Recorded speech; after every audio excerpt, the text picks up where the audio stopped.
हरिओम। जय लक्ष्मी नारायण।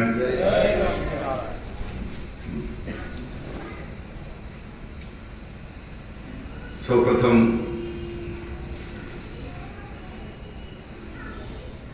हरिओम हरिओम हरिओम। इको काढ़ नाख्यो। परमात्मा ने प्रार्थना करिए, स्तुति करिए। वसुदेव सुतम देव, गुरु ब्रह्मा, माँ उमिया की स्तुति और भगवान लक्ष्मी नारायण की स्तुति सांताकार 4 श्लोक एक साथ लक्ष्मी आप बजा। वसुदेव सुतम देवं कंस चाणूरमर्दनम देवकी परमानंदम कृष्णं वंदे जगद्गुरुं। गुरु ब्रह्मा गुरु विष्णु गुरुदेवो महेश्वर गुरु साक्षात् परब्रह्म तस्मै श्री गुरवे नमः। ओम नमो देव्यै महादेव्यै शिवायै सततै नमः। नमः प्रकृतै भद्रायै नियतां प्रणतां स्मतां। शान्ताकारं भुजगशयनं पद्मनाभं सुरेशं विश्वाधारं गगनसदृशं मेघवर्णं शुभांगं लक्ष्मीकान्तं कमलनयनं योगिविद्यानगम्यं वन्दे विष्णुर्भवभयहरं सर्वलोकैकनाथं सर्वलोकैकनाथं। बोलो श्री लक्ष्मी नारायण भगवान की जय। कुलदेवी उमिया मात की जय। सत्य सनातन धर्म की जय। अपने अपने गुरु माता पिता की जय। हरि ओम नमः पार्वती पतये हर हर महादेव। सौने जय श्री कृष्ण। सौने जय श्री कृष्ण। परमपिता परमात्मा जगत नियंता आ जगत उत्पत्तिનું જે કારણ છે એવા બ્રહ્મ તત્વ આપણા સૌનું પાલન અને પોષણ કરનાર એવું વિષ્ણુ તત્વ, સંહાર અને વિસર્જન કરતા એવા શિવ તત્વ એટલે બ્રહ્મા વિષ્ણુ અને મહેશ ત્રણે દેવોને હું વંદન કરું છું। આપ સૌ ઉપસ્થિત on the dais of the dais પ્રેમારેલ એક આત્મીય તત્વને હું વંદન કરું છું।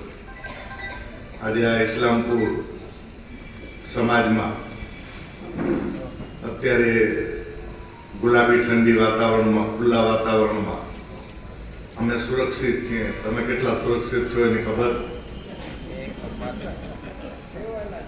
એટલે પરમાત્માએ આવા સંધ્યા સમયે આપણને એકબીજાને સામસામે બેસાડી અને સત્સંગના માધ્યમથી એકબીજાને મળવાનો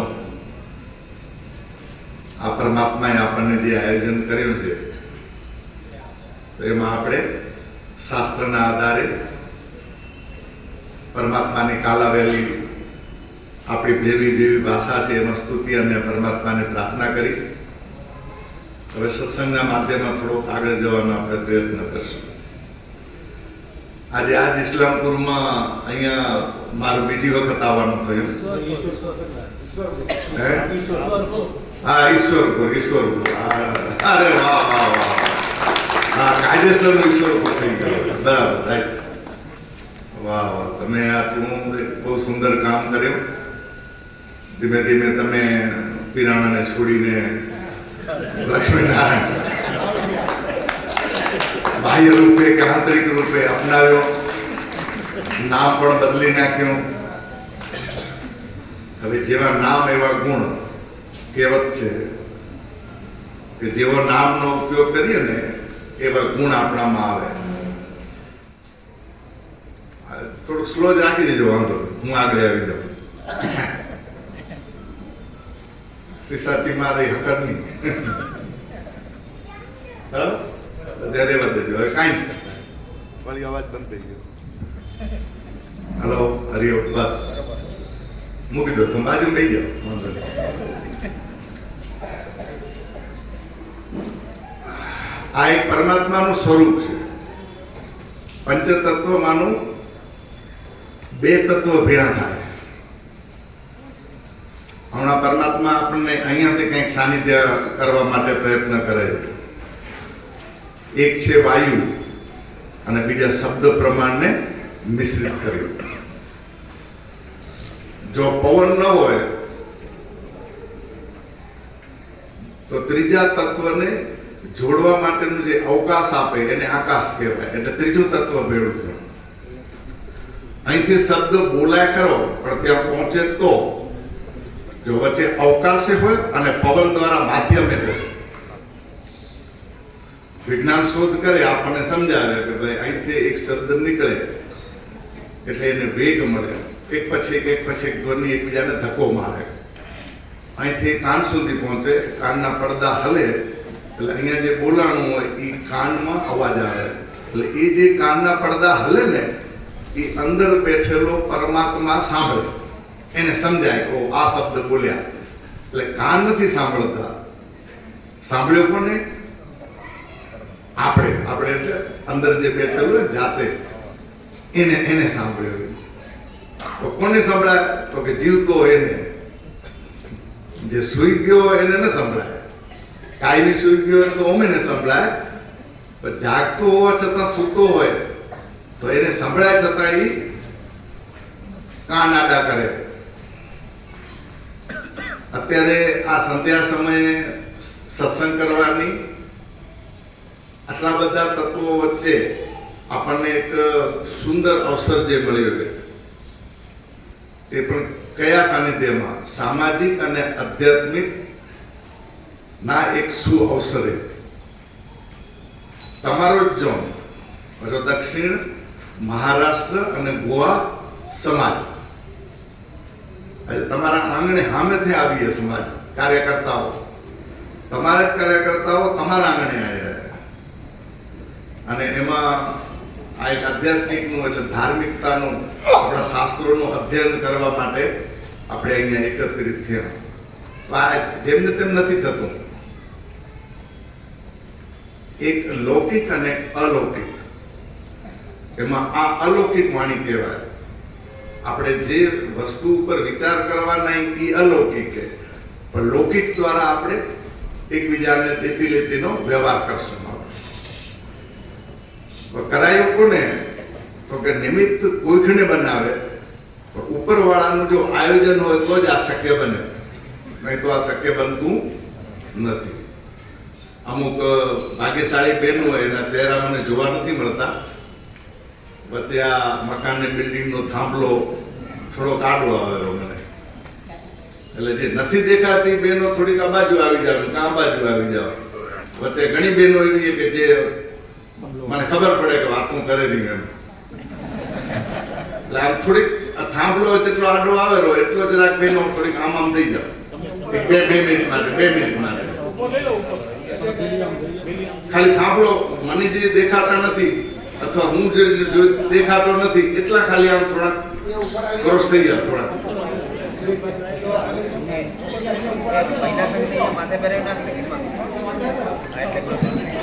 થોડા હટી જાઓ ને ભાઈ, આપણા તમે થોડા હટી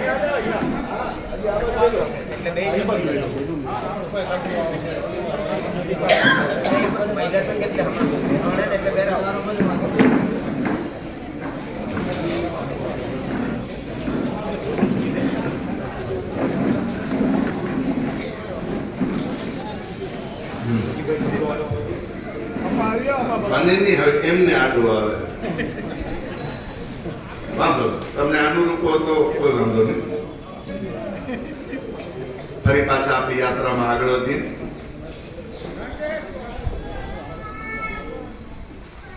આજે અહીંયા ઘણા બધા પરિચિત ચહેરાઓ અને અપરિચિત ચહેરાઓ છે. પહેલી વખત આવ્યા ત્યારે સંસ્કારધામમાંથી ભજન મંડળી સાંગલી આવ્યા હતા અને તે જતી વખતે તમારા બધાનો ભાવ આગ્રહ હતો એટલે ગાડી અહીંયા ઊભી રાખી પગલાં દેરાવ્યા હતા ભગવાનને.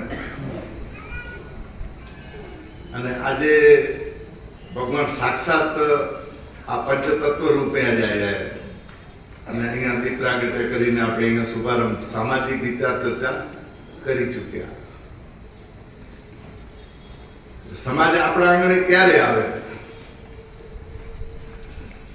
બહુ સમજવા જેવી વાત છે કે તમને આ પરસોત્તમભાઈ અને આ ટીમ જે અહીંયા મળવા આવીએ એને તમારા કને હમણાં સુધીમાં કાંઈ રૂપિયાની ઉઘરાણી કરી કે અમે આયા અહીં તો તમને 500 કે 1000 5000 કે 5 લાખ દેવા પડશે ને કર્યો તો જો હું તો હોઈ ગયો તો મને ઉરાવી દીધો હતો.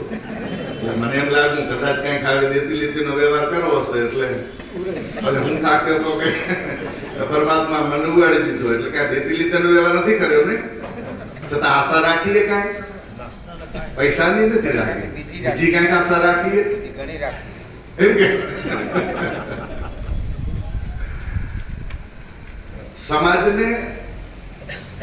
સમાજ ઉપર આપણને ઘણી બધી અપેક્ષાઓ હોય કે સમાજ આમ નથી કરતી, યુવા સંઘ આમ નથી કરતું, મહિલા સંઘ આમ નથી કરતું, એને મનમાની કરેલું, હોદ્દા જડી ગયા, પદ જડી ગયા એટલે અయ్యో હા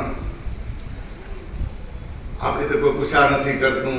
જો આ બધું કેવું સહેલું હોય. આપણે સમાજ માટે શું કરવું જોઈએ એની અહીંયા વાતો થઈ હશે કે ભાઈ આપણી કાંઈક ફરજ બનેલી પરસ્પર દેવું ભવ. શાસ્ત્રમાં એવું કહ્યું કે આપણે દરેકની અંદર પરમાત્માના દર્શન કરવાના અને એકબીજાના દર્શન કરવાના એટલે પરસ્પર દેવો ભવ. દરેકની અંદર પરમ તત્વના દર્શન કરવાના. દર્શન કરવું હે એ સાચી વાત, પણ વ્યક્તિ પૂજાથી બહાર નીકળી જવું.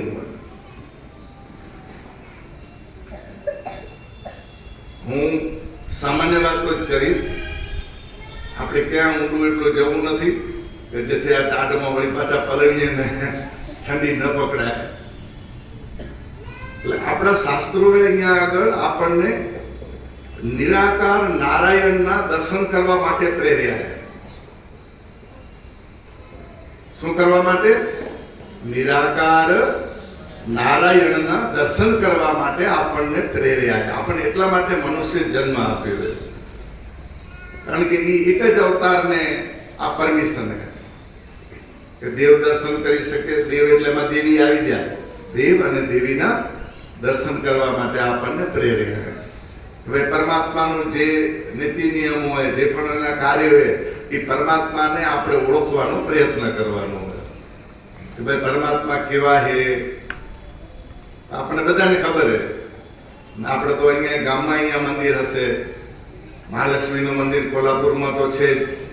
અમને ગઈકાલે પણ દેવજીભાઈ અને બધા ભાઈઓ ત્યાંના સ્થાનિક બધાને લઈ ગયા અને એકદમ છેક નજીક લઈ જઈને મા લક્ષ્મીના દર્શન કરાયા, મા સરસ્વતીના દર્શન કરાયા, મા કાળીના દર્શન કરાયા. હજી એક શિવલિંગ તો ઉપર હતી, ત્યાં ઉપર ચડાયું નથી. હમણાં ના પાડી કે અમને જવા દેતા. જો આ બધા નીતિ નિયમો ભાઈ આમાં જવું અટાણે હમણાં ન જવું. તિરુપતિમાં જાઓ તો અમુક ટાઈમ હોય, ડાકોરમાં જાઓ તો અમુક ટાઈમ હોય, દ્વારિકામાં જાઓ તો અમુક ટાઈમ હોય, શ્રીનાથજી જાઓ તો અમુક ટાઈમ હોય. હવે ભગવાન શું કરે રહ્યા? સુઈ ગયા હે, પોડી ગયા હે. હવે ભગવાન ઉઠ્યા હે, હવે શણગારની આરતી થાય રહી, કપડાં પહેરાવવામાં આવે રહ્યા એટલે પડદા બંધ કરી નાખે. આપણે ક્યાંયથી છે ત્યાં ગયા હોઈએ ધર્મસ્થળે અને ત્યાં પડદા બધા ખોલવંત કરવામાં આવે. એના ટાઈમો હોય એના. જ્યાં જ્યાં કાળા શ્રી કૃષ્ણ હે એટલે કાળા બે રીતે આવે. કાળા કૃષ્ણ એટલે કાળા પથ્થર રૂપે કાળા કલરમાં જ્યાં જ્યાં કૃષ્ણ હે એ કૃષ્ણને ત્યાં ટાઈમ ટેબલ હોય અને એ બધા વૈષ્ણવ પરંપરામાં આવે. ત્યાં એને ભગવાનને પોઢાડે, સુવડાવે, ઉઠાડે, બધું કરે. એને નવરાવે, એને ધોરાવે, એને ખવરાવે, એના કપડાં કરાવે, એના શણગાર આ તે બધું સાયમ પ્રાર્થના આ તે બધાય કરવામાં આવે. હવે ઠીક છે, શણગાર કરવામાં આવે, જમાડવામાં આવે એ ત્યાં સુધી તો આપણે બધા વ્યવહારમાં હમણાં ઘડાઈ ગયા. પણ એમ કે હવે તો કે હાજનો ટાઈમ થઈ ગયો, મંદિર ખાલી કરો, ભગવાનને પોઢવાનો ટાઈમ થઈ ગયો. શું કે ભગવાનને પોઢવાનો ટાઈમ થઈ ગયો. હવે જો ભગવાન જો સુઈ જાય તો આ સૃષ્ટિનું થાય શું? હલો,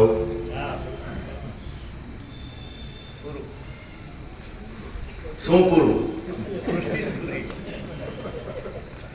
તો આપણે તો ફરી પાછા આવારા ઉઠી રહ્યા, તો પૂરું તો થઈ નથી જતું. છતાં ભગવાનને સુરાગી રહ્યા આપે. જો આ વૈષ્ણવની અંદર બાળ પરંપરા કહેવાય. લોકો બાળ કૃષ્ણને માને. જ્યાં સુધી ગોકુળમાં હતા ને ત્યાં સુધીના કૃષ્ણને માને. પછી મથુરામાં ગયા અને કંસને માર્યો તો એ તો કે હત્યા કરી નાખી, તો પાપી કહેવાય. એ કૃષ્ણને, મોટા કૃષ્ણને ન માને.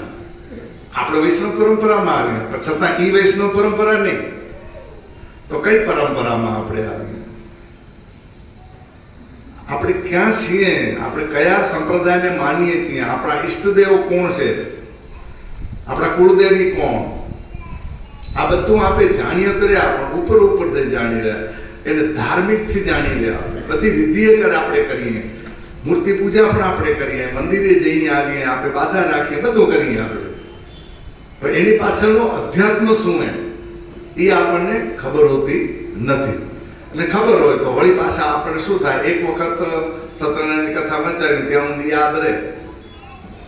પછી જેવું પૂનમ જાય, સત્યનારાયણની કથા જાય, એટલે ધીમે ધીમે પછી કલાવતી અને સાધુવાણીઓ યાદ રહે. સાધુવાણીઓ અને કલાવતીને આવે કે ના આવે? સત્યનારાયણ કથા સાંભળીએ કદી કે ઘરે કરાવો રે? અહીંયા હિન્દીમાં કદાચ કરતા હશે બ્રાહ્મણ, હે મરાઠીમાં કરે. વાહ, બહુ સરસ. એટલે કોઈ પણ ભાષામાં કથા થઈ શકે. એટલે જે સમજાય એ ભાષામાં કથા થઈ શકે. તો આનો મતલબ શું થયો કે ભગવાન કહે કે આપણા માધ્યમ વચ્ચે કોઈ ભાષા નડતી નથી. પણ આ બધા સ્વરૂપ દર્શનો આપણે બાહ્ય રીતે તો જેને જેને આપણે બ્રાહ્મણોને આપણા બાપ દાદાએ આપણને જે સમજાવ્યા એ આપણે પકડીને આપણે આગળ ચાલતા હોઈએ. હવે અહીંયા હવે બીજાનું જે થતું હોય તે આપણે શું કરવું? આપણે ક્યાં અહીંયા? આપણે ક્યાં ઉભા રહીએ? આપણે કચ્છકડવા પાટીદાર સમાજ, આપણે કચ્છમાંથી અહીંયા આવ્યા, ધંધો રોજગાર માટે આપણે કર્મભૂમિ બનાવી, કારણ કે અહીંયા આપણો રોટલો હતો, આપણે મહેનત કરી અહીંયા કમાણા. કચ્છમાં જો જમીનો હજી વધારે હોત, ખેતીવાડી કરતા હોત અથવા બીજા કાંઈ ધંધા કરતા હોત, અહીંયા સુધી ના આવ્યા હોત. આપણે ત્યાં પૂરતી ન થઈ એટલે વ્યવહાર માટે આપણે આગળ આવવું પડ્યું. ધંધાલક્ષી આપણે બન્યા. અહીંયા આવીને રહ્યા પછી આપણને ધીમે ધીમે ધીમે ધીમે ભાડાના મકાનમાં રહ્યા, ધંધો કરવા માંડ્યા. આસ્તે આસ્તે આસ્તે શું કર્યો એ તમને તમારા બાપ દાદાને હમણાં ઇતિહાસ તમે કરી ગયા. મારું ને અમારું ને એમ કરતા કરતા આ ગામના ધણી થઈ ગયા. અને ઇસ્લામપુર જેનું નામ હતું એનું નામ પણ તમે બધા ભેળા થઈને બદલાવીને શું કરી નાખ્યું? ઈશ્વરપુર. હવે ઈશ્વર વસેલું હોય, ઈશ્વર આપણામાં વસેલું હોય. હવે એને તમે ભારે ગામનું નામે બદલી નાખ્યું. બહુ સારામાં સારું કામ કર્યું. જે હશે તે આની પાછળનું જે કારણ બહુ સારામાં સારું એક હિન્દુ સામ્રાજ્ય માટેનું સનાતન પરંપરાને લઈને હાલવા માટેનું અત્યારે રાજકારણ બહુ સારામાં સારું કામ કરી રહ્યું. માનનીય નરેન્દ્ર મોદી, અમિત શાહ અને જે પણ ટીમ લાગેલી છે એ આપણા સંરક્ષણ માટે લાગેલી છે. એટલે ધ્યાન રાખવાનું. અસ્ત્ર અને શસ્ત્ર ચલાવતા શીખવાડવા માટેની આ પ્રથા આપણને આ ભાજપ અને RSS આ સંઘબદ્ધ કરાવી રહ્યું. હવે માત્ર આપણને ચોપડીઓ લઈને હાલશું નહીં હાલે. શાસ્ત્ર તો જોઈશે ભણવા માટે, સમજવા માટે. અત્યારે જે આપણે ચર્ચા કરવા જઈ રહ્યા તેના માટે કે આપણે ક્યાં ઊભા છીએ, આપણી સંસ્કૃતિ શું. હવે શા માટે લક્ષ્મીનારાયણને ઈષ્ટદેવ બનાવ્યા? શા માટે ઉમિયામાને આપણે કુળદેવી તરીકે સ્વીકાર્યા? મંદિર તો આપણે કચ્છકડવા પાટીદાર થયા, જ્ઞાન આવ્યો એના પહેલા મંદિર હતું. મંદિર આપણે નથી બનાવ્યો, ઉમિયામાં તો પહેલા હતા. આપણા કને માત્ર શાસ્ત્ર હશે તોય નહીં ચાલે, અને શાસ્ત્ર આવશે તો પણ હવે સમય એવો આવી રહ્યો કે આપણને શસ્ત્ર ચલાવતા પણ આવડવું જોઈશે, ઘરમાં વસાવવું પડશે. આપણે એટલી બધી છૂટ દીધી કે પોતાના સ્વરક્ષણ માટે આપણે તલવાર, રિવોલ્વર પણ રાખી શકીએ રહ્યા. સ્વરક્ષણ માટે એને સરકારની પરવાનગી મળેલી. અને હવે તો હિન્દુઓ માટે ઈઝી થઈ ગયું રિવોલ્વર લેવી હોય તો, પહેલા ન મળતી. કારણ કે સમય એવો આવી રહ્યો છે. અત્યારે વિધર્મીઓનો આપણા ઉપર એટલો બધો ત્રાસ આવવાનો હોય, એટલી બધી વસ્તી વધવાની છે, અને જ્યાં આપણે ઘર કરીને બેઠા અહીંયા ભારતભરમાં, તો આપણે તો નિમિત્ત બન્યા આજે ઈશ્વરપુર વાળા, પણ આપણો ભારતભરમાં આપણે બધા વસેલા છે. બધી જગ્યાએ આ જ પ્રોબ્લેમ છે. ભલે આજે કોઈ ઘરમાં સારું લાગતું હોય, પણ કાલે ઉઠીને એ પોતાની જાતના ગુણધર્મ ઉપર વિધર્મી જવાનો અને જવાનો. એક સમયે આપણે પણ વિધર્મી હતા, એ ઇતિહાસ અહીંયા સમાજમાં આવી ગયો. એમાંથી નીકળીને આપણે જ્યારે સનાતન પરંપરાના આપણે હઈએ એની ખબર પડી આપણને. આપણે કઈ પરંપરાના આવીએ? સનાતન પરંપરાના. અને હિન્દુ હોઈએ પાછા આપણી સંસ્કૃતિ હિન્દુ સંસ્કૃતિ છે. સનાતન પરંપરાની જે પણ આપણા નીતિ નિયમો હોય એનું પાલન કરવું પડશે. હમણાં સુધી જે કર્યું હશે તે જાણતા શું કરતા શું તો બહુ સારું હોય. એટલે એક વ્યવહારિકતા છે, એક વ્યવહારિક યોગના રીતે જીવન વ્યવહાર આપણો, અને એક અધ્યાત્મ દ્રષ્ટિકોણ છે આપણે પોતાને ઓળખવા માટેનો, એક પરમાત્મા સુધી પહોંચવા માટેનો એક રસ્તો. એક દેખાયો ને એક દેખાતો નથી. નિરાકાર નારાયણના આપણે પૂજક કહીએ, એ સંપ્રદાય એ વિચારધારાના આપણે અનુયાયી હોય. કઈ વિચારધારાના? હવે તમારે મને કહેવાનું, આપણે કયા સંપ્રદાયના આવીએ? સનાતન સંસ્કૃતિ, સનાતન પરંપરા. પણ સનાતન પરંપરામાં આપણે પણ એક સંપ્રદાયમાં બંધાયેલા. આપણે મૂર્તિ પૂજા હે એને માની રહ્યા. આપણે ઋષિએ આપણને આપેલી પરંપરા, એ ઋષિએ આપેલી પરંપરામાં કઈ મૂર્તિના પૂજક કઈ આપે? હલો બેનો બોલો. ચલો લક્ષ્મીનારાયણ. અને કુળદેવી કોણે આપણા? તો ઉમિયામાનું મૂળ મંદિર ક્યાં આવ્યું? ઊંઝામાં. સિદ્ધસરમાં આવ્યું. પછી વાંઢામાં આવ્યું. પછી અરે અસંખ્ય મંદિરો હોય, તમે નામ લેતા થાકશો. આપણે જેટલી ખબર હશે એટલું બોલશું. પણ ઉમિયામાના મંદિરો ઘણી જગ્યાએ એટલે ક્યાં? જ્યાં આપણો કડવા પાટીદાર વસેરો ત્યાં અલગ અલગ જ્ઞાતિના રૂપે આપણે આખા ભારતભરમાં પ્રસિદ્ધ થયેલા. આપણે ક્યાંથી આવ્યા? તો કે કાશ્મીર અને પંજાબની બોર્ડર ઉપરથી આવ્યા. આપણા વડવાઓ ત્યાં રહેતા હતા પંજાબ બાજુ, અને ત્યાંથી સમયકાળે સ્થળાંતર કરીને યુપી, મધ્યપ્રદેશ અને ગુજરાત બાજુ મથુરા અને આ બધા વિસ્તારમાં આપણે આવ્યા. ભારતભરમાં આપણે ફેલાયા. ત્યાં મધ્યપ્રદેશમાં આપણે કુર્મી કહેવામાં આવે. જે મથુરાને આવ્યા એમાં એનો એક વિભાગ એ ઉત્તર ગુજરાતમાં આવ્યો, ઊંઝા ને એ વિસ્તારમાં આવ્યો, ઉત્તર ગુજરાત. અને ધીમે ધીમે મહારાષ્ટ્ર બાજુ જે આવ્યા એ પટેલ પાટીલ કહેવાના, ગોળા કહેવાના. નીચે જાઓ તમે કર્ણાટકમાં, તમિલનાડુમાં, એટલે પટેલ કણબી કોમ આપણી ભારતભરમાં અલગ અલગ ભાષા, અલગ અલગ રાજ્યમાં આપણી પ્રકૃતિ, આપણા સ્વભાવ ધરાવીને રહેતી વસ્તી છે. અને બધા ઉમિયામાને માને રહ્યા. 90% આજે કુર્મી આપણા મધ્યપ્રદેશમાં જે આપણા ભાઈઓ મળ્યા, એ કુર્મીને ત્યાં કુળદેવી ઉમિયામાં છે, એ લોકો ત્યાં માને જ રહ્યા.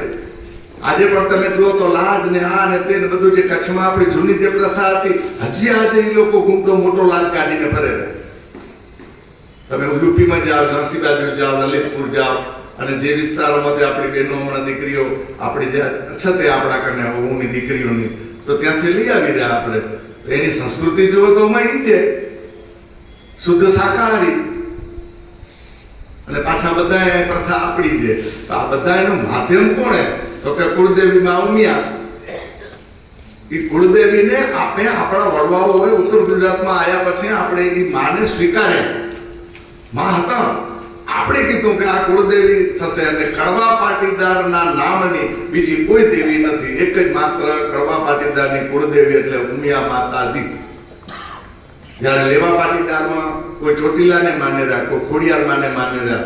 તમે રાજકોટ બાજુ ક્યાં હો, ગોંડલ ને કાળાવાડ ને એ બાજુ, તો તમને ખોડલ માતા નું ધામ મળે, જ્યાં લેવા પટેલો બહુ વિસ્તારથી મંદિરો બનાવ્યા. એમાં એ લોકો ચોટીલાને માતાને પણ માને આગળ આપણા એક જ કડવા પાટીદારના. હવે એ બન્યા કુળદેવી. પછી આપણે ધીમે ધીમે સ્થળાંતર થઈ અને આપણે કચ્છમાં આવ્યા, આપણા વડીલો કચ્છમાં આવ્યા, આપણે બધા કચ્છમાં થઈ, ત્યાંથી પછી આ ધર્મી ને આપણે એમાંથી હાલતા હતા. એમાંથી જે નોખો થયો એને પછી દુઃખી કરવામાં આવતો હતો. આ બધો ઇતિહાસ પહેલા આવી ગયો. તો ત્યાં એક સમય એવો આવ્યો કે આપણા કને કયા ભગવાનને માનવું ન માનવું, આપણા કને કોઈ એવા ઈષ્ટદેવ આપણા નહોતા. અને ધીમે ધીમે જ્યારે હરિકેશરા પરમેશ્વરા, નાણ બાપા કે જેવા સજાગ ઊભા થયા અને એને ખબર પડી કે આ જૂની પ્રથા છોડો અને હવે નવામાં આવો, આપણે અસલ સનાતની અહીંયા, એ નવું નથી, એ જૂનું હે, આપણે એ હતા અને આપણે એને સમજવું પડશે. હવે જે તે સમયે આપણને ઉધોરામજી મહારાજ નામનો એક મહાત્મા મળ્યા અને ઉધોરામજી મહારાજે સંબા, કાશી, હરિદ્વાર, ઋષિકેશ અને ત્યાં બધે જઈ કરીને એને ત્યાં આશ્રમોમાં મળ્યા, સંતોને મળ્યા. ત્યાં જોયું કે અહીંયા શું પરંપરા હાલી રહી છે, કયું જ્ઞાન મળી જાય અહીંયા. તો ત્યાંથી એમને ત્યાંના જે કાર્યકર્તાઓ, આચાર્ય હતા, એમને કહ્યું કે ગ્રસ્ત જીવન માટે શ્રેષ્ઠમાં શ્રેષ્ઠ કોઈ મૂર્તિ પૂજા હોય તો એ લક્ષ્મી નારાયણ. કારણ કે બ્રહ્મ તત્વ સર્જન કરે અને શિવે સંહાર કરે અને જ્ઞાનથી આપણી મુક્તિ મળે અને જ્ઞાનથી જે મુક્તિ મળે એ શિવ તત્વથી મળે. પરંતુ જે ગ્રસ્ત જીવનમાં રહેલો હોય એને જો પૂજનીય કોઈ બનાવવું હોય તો શણગાર સજેલો, સારા કપડાં પહેરે અને ખાવા પીવા આ તે બધી વ્યવસ્થા જે રચના કરેલી છે એ સુંદર મજાનું જ્ઞાન એ લક્ષ્મી નારાયણ સંપ્રદાયમાં છે. કઈ રીતે મનુષ્ય જીવન જીવવું, સાર્થક કરવું અને આનંદમાં રહેવું, એની બધી પ્રણાલિકાઓ બધી એમાં દીધેલી છે. એટલે લક્ષ્મી નારાયણનું સાહિત્ય ઉધોરામ મહારાજે એમને આવી નથી દીધું, પણ આપણા કને જે તે સમય જેટલો સમય હતો ને જે વડીલો મળ્યા, લક્ષ્મીનારાયણના મંદિરો કરી દીધા ચાલુ. ક્યાં કર્યા, કેમ કર્યા, એ ઇતિહાસ અહીંયા હમણાં આવી ગયો હશે. તો મંદિરો તો બન્યા, પણ મંદિરો બન્યા પછી એ મંદિરો ટકાવવા માટે, એની પૂજા કરવા માટે, અર્ચના કરવા માટે, એની સાધના કરવા માટે આપણી પાસે કોઈ ગ્રંથો અત્યારે ઉપલબ્ધ નથી. આપણે સંસ્કારધામમાં પણ જ્યારે 2011માં લક્ષ્મીનારાયણ મંદિરની પ્રતિષ્ઠા કરવામાં આવી ત્યારે વિશલાનંદજી અત્યારે હયાતે હજી જગન્નાથપુરી ગોર્ધન પીઠના એ મહંતે, 4 આપણા જગત ગુરુ હોય. આદિ શંકરાચાર્ય એ મુખ્ય ગુરુ અને એમને 4 મઠોની સ્થાપના કરી. આ વિગતની ખબર હે કે તો હું આગળ વધું, નહીં તો કહું. હલો, આપણી સ્થાપના શું થઈ, કેમ થઈ, એની ખબર હે? કઈ નહીં, તાજું કરી લઈ. ગાઢ પડે ને એમાં ઘણું માય ઘરે, ઘણું ન કરે. આદિગુરુ શંકરાચાર્યને 1200-1250 વર્ષ લગભગ થવા આવ્યા. કાલડી નામનું એક સેન્ટર છે, બહુ સરસ નદી છે અને કેરળામાં આવ્યું. અને આ શંકરાચાર્યજીનો ત્યાં જન્મ થયો અને એની અંદર પ્રારબ્ધગત આગળના સંસ્કારો એ શંકરાચાર્યજીમાં હતા.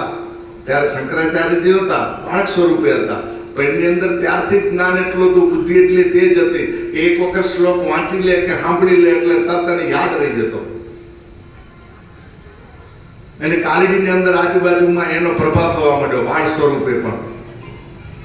એમને એની માને વાત કરી કે આ પ્રમાણે મારું જીવન કાંઈક એક ઉદ્દેશ્ય માટે મારો જન્મ થયો એવું મને જણાવ્યું, મને તમે રજા દો. અને મેં ના પાડી કે તમને ભારતભરમાં તમે જે આ પ્રવાસ કરવા જશો, યાત્રા કરવા જશો અને બહુ કઠિન, બહુ અઘરું કામ હે. માએ તો ના પાડી, પણ શંકરાચાર્યજીએ જે નદીના કિનારે પોતે રહેતા હતા એ નદી એના ઘરથી દૂરથી જતી હતી. પણ એવું કહેવાયું કે માતાજીને નાવા ધોવાની અવ્યવસ્થાના કારણે એને પ્રાર્થના કરીને એ નદી એના ઘરની બાજુમાંથી એને વળાવી. આટલી શક્તિ ત્યારે પણ એ શંકરાચાર્યજીમાં હતી. નદીના પ્રવાહને એને ફેરવ્યો. તમે જાઓ કાલડી બાજુ, કોચીનની બાજુમાં આવ્યો, આલવાની બાજુમાં આવે, એરપોર્ટથી ખૂબ નજીક પડે, કોચીનના એરપોર્ટથી. ને આપણા ભારતભરમાં સુરાળથી બનેલું કોઈ પણ એરપોર્ટ હોય તો 100% કોચીનનું. જાઓ એટલે ત્યાં દર્શન કરવા જજો. શંકરાચાર્યજીનો જન્મ, ત્યાંની એની જીવન યાત્રા છે એ બધી ત્યાં ખૂબ સુંદર દીધી. હવે એને યાત્રા કરવી, પરમાત્મા અંદરથી ધક્કા મારે અને ઘરથી રજા ન મળે અને એની સંસ્કૃતિની અંદર હતી કે રજા લીધા વગર જવાય નહીં. એટલે એને એક વખત એ નદીમાં પગ રાખી કરીને ગુડે ગુડે ઊભા અને બૂમ કરે રહ્યા. માતાજી દોડીને આવે રહ્યા. એ કે મગરે મને પકડ્યું. માતાજી કે હું તને છોડાવવા આવું તો ના માયમાં આવજો ને તો તમને તણાઈ જશો. જો આ એક લીલા કરી એટલે મગરે પકડ્યો મને છોડતો નથી, પણ તમે એમ કહો કે મને રજા દો કે હું યોગી બનું, સંન્યાસી બનું અને હું મારા કામ માટે યાત્રા કરી શકું. એ પરવાનગી દો તો એ છોડી દેશે. આ એક પરમાત્મા એક શક્તિ આપી હોય ને, એ કઈ રીતે એવા માણસોને નાનપણમાં જ આવા સંસ્કારો આવ્યા હોય. અને માતાજીએ રડતા રડતા પણ એને રજા દીધી અને પોતે બારે આવ્યા અને પછી ત્યાંથી એમને રજા લીધી. ત્યાં અહીંયા હતા ને ત્યાંથી એને આદેશ આપવામાં આવ્યો અને એને કહ્યું કે તને જો ગુરુ જ્ઞાન કરતું હશે, આત્મજ્ઞાન કરતું હશે, ભારતીય સંસ્કૃતિ પ્રમાણે તને જો જીવવું હશે તો એના માટે એક જ સ્થળે અને જ્ઞાન પ્રાપ્ત કરવા માટેનું જો કોઈ સ્થળ હોય તો એ રેવા તટે તને જવું પડશે. નર્મદા તટે જ્યાં તારી ગુરુ તારી રાહ જોઈ રહ્યા. જો ગુરુ રાહ જોઈ રહ્યા અને એ નર્મદા તટે આવ્યા. ગંગામાં સ્નાન કરવાથી આપણને પુણ્ય મળે. આમ આપણે હોય ને ગંગાએ ગયા એટલે સ્નાન કેટલા કરીને આવ્યા બરફ જેવા ઠંડા પાણીમાં. જેટલા ગયા બધામાં નાયા હો કે પોતા મારી આવ્યા. બહુ અઘરું હે માય ઉતરીને નાવું બરફ જેવા પાણીમાં. તેમાં જેમ જેમ માથે જાઓ ગંગોત્રી ને બાજુ તેમાં હરિદ્વાર ને એમ પાણી વધારે ઠંડુ થતું જાય, કારણ કે બરફનું પાણી આવે. ઉનાળાના પૂર આવે, બરફ ઓગળે એટલે વધારે. ચોમાસામાં તો જે પાણી આવે એ તો દેખાય. ઉનાળાના વરસાદે ન હોય અને એ પાણી આવે. એટલે ગંગાના કિનારે રહેવા વાળાને સતત જાગતું રહેવું પડે, કારણ કે ક્યારે પાણી આવી જાય એનું કાંઈ નક્કી નહીં. ભગવાને બિહારમાં 12 મહિના ગંગાની નજીક રહેવાનો મને મોકો આપ્યો. મેં પ્રત્યક્ષ દર્શન કર્યા પાણીની વધઘટની. અને શંકરાચાર્યજીએ આ ગંગામાં સ્નાન કરવા માટે ન ગયા. એને જે આદેશ મળ્યો હતો એ આદેશથી નર્મદાના કિનારે આવ્યા. એને કહ્યું કે ગંગામાં સ્નાન કરવાથી જે પુણ્ય મળે એના કરતા યમુનાનું આચમન કરવાથી વિશેષ પુણ્ય મળે. યમુના નદી ને જે કૃષ્ણ ભગવાને જન્મ લઈ કરીને જે રમતો કરીએ બધી, જે એને આપણને શીખવાડવા માટે જે એમની લીલા કરીએ, આપણે રમત કહીએ એની લીલા કહેવાય. કૃષ્ણ ભગવાન કરે લીલા, આપે કરીએ એ લીલા નહીં, એ લીલા આગરી. તો એનું શું કરવાનું? તો કે આચમન લેવાનું. અને પછી ત્રીજું કહ્યું કે તાપીનું સ્મરણ કરવાથી એથી પણ વિશેષ પુણ્ય મળે. તાપી નદી ક્યાં આવી? સુરતમાં કે સુરતના કિનારે? એટલે તાપીના કિનારે સુરત આવ્યું. જો ભાષા આપણી બહુ સહેલી છે પણ ક્યારેક સમજ્યા વગર થઈ જતું ઉપર નીચે. પણ મૂળ હેતુ ભૂલાવો ન ખપે. શાસ્ત્ર જે લખેલા ને એની સીધે સીધું સમજાય એવું નથી. બોલવામાં ભલે આપણે બોલીએ, એ ટૂંકામાં ટૂંકી નદી અને પાછી જીવતી નદી. પાણી સુકાય નહીં કોઈ દિવસ. વિસ્તાર ટૂંકામાં ટૂંકો તાપીનો એને ઉત્પન્ન કરવામાં આવ્યા. તાપી નદીને ઋષિ મુનિઓએ જે તે સમયે એનું સ્મરણ કરવાનું. શા માટે એની ઉત્પત્તિ થઈ? અને સીધી અહીંયા નજીકમાં જ એકદમ તાપીની બાજુમાં એટલે સુરતની બાજુમાં સમુદ્રને એ પાછા ભળી ગયા. અત્યારે તાપીનું આપણે સ્મરણ નથી કરવું, આપણે નર્મદાના કિનારે આવી જઈએ. તો ચોથું કહ્યું કે નર્મદાનું દર્શન માત્રથી તમને એનાથી વિશેષ પુણ્ય મળશે. તાપીમાં નાહવું પડે, યમુનાનું આચમન કરવું પડે, તાપીનું સ્મરણ કરવું પડે, એથી વિશેષ ખાલી દર્શન કરવાથી, નર્મદા માતાના દર્શન કરવા માત્રથી આપણને જ્ઞાન થઈ જાય અને આપણને એનાથી વિશેષ પુણ્ય મળે. આવું શાસ્ત્રમાં કહીને એટલે તો ત્યાંથી ઉઠીને શંકરાચાર્યજી જેવા આપણા શંકરનો અવતાર ગણાય, રુદ્રનો અવતાર ગણાય. સીધે સીધા જેને મોક્ષ અને કલ્યાણ માટેનું જેને જ્ઞાન આપણને દીધું એટલે શંકરનો અવતાર કહેવાય. શંકર ભગવાન મંગલમય, કલ્યાણમય. છેલ્લામાં છેલ્લો જો આપણા જીવનનો જો ઉદ્ધાર કરવો હોય તો તો એ વિષ્ણુ પછી શિવ જ કરી શકે. જ્ઞાન માર્ગે જ આપણો ઉદ્ધાર થઈ શકે, જ્ઞાન માર્ગે જ આપણી મુક્તિ થઈ શકે. આ જ્ઞાન માટે એમને અહીંયા આવવું પડે નર્મદાના કિનારે. તો નર્મદાના કિનારે તો આપણે ટ્રેનમાં થઈને બસમાં કેટલી વખત નીકળ્યા અહીં. હલો, નર્મદાના કિનારામાંથી નીકળ્યા અહીં આપણે. અહીંયા આવવું તો નર્મદા પાર કરવી પડે કે ન કરવી પડે બધાને ખબર હે ને. તો બધા દર્શન કર્યા કે નથી કર્યા? 10 પૈસા 4 આના 8 આનામાં નાખ્યા કે નથી નાખ્યા? જેથી છૂટા હતા તેથી નાખતા હતા, પછી છૂટા ઓછા થયા, પછી બાધા આવ્યા. બાધા પાણીમાં ભીના નખાય નહીં કે તો પેપર ઓગળી જાય. આટલી સમજણ તો આપણને આવી ગઈ, આ ખબર નહોતી. એટલે હવે પછી નર્મદા નીકળો તો ધ્યાન રાખજો, દર્શન કરવાથી તમને પુણ્ય મળી જશે. જો હવે બધા ઊભા થઈ રહ્યા, ઈ કેમ મળે? મોક્ષ કેમ મળી જાય? મુક્તિ કેમ મળી જાય? નર્મદાના કિનારે એવું શું હે? આ તો નર્મદાના દર્શન કરવાથી આપણું પુણ્ય મળી જાય આપણને. તો શાસ્ત્રે કઈ ખોટું નથી, કારણ કે શંકરાચાર્યજી એકલા નથી આવ્યા અહીંયા.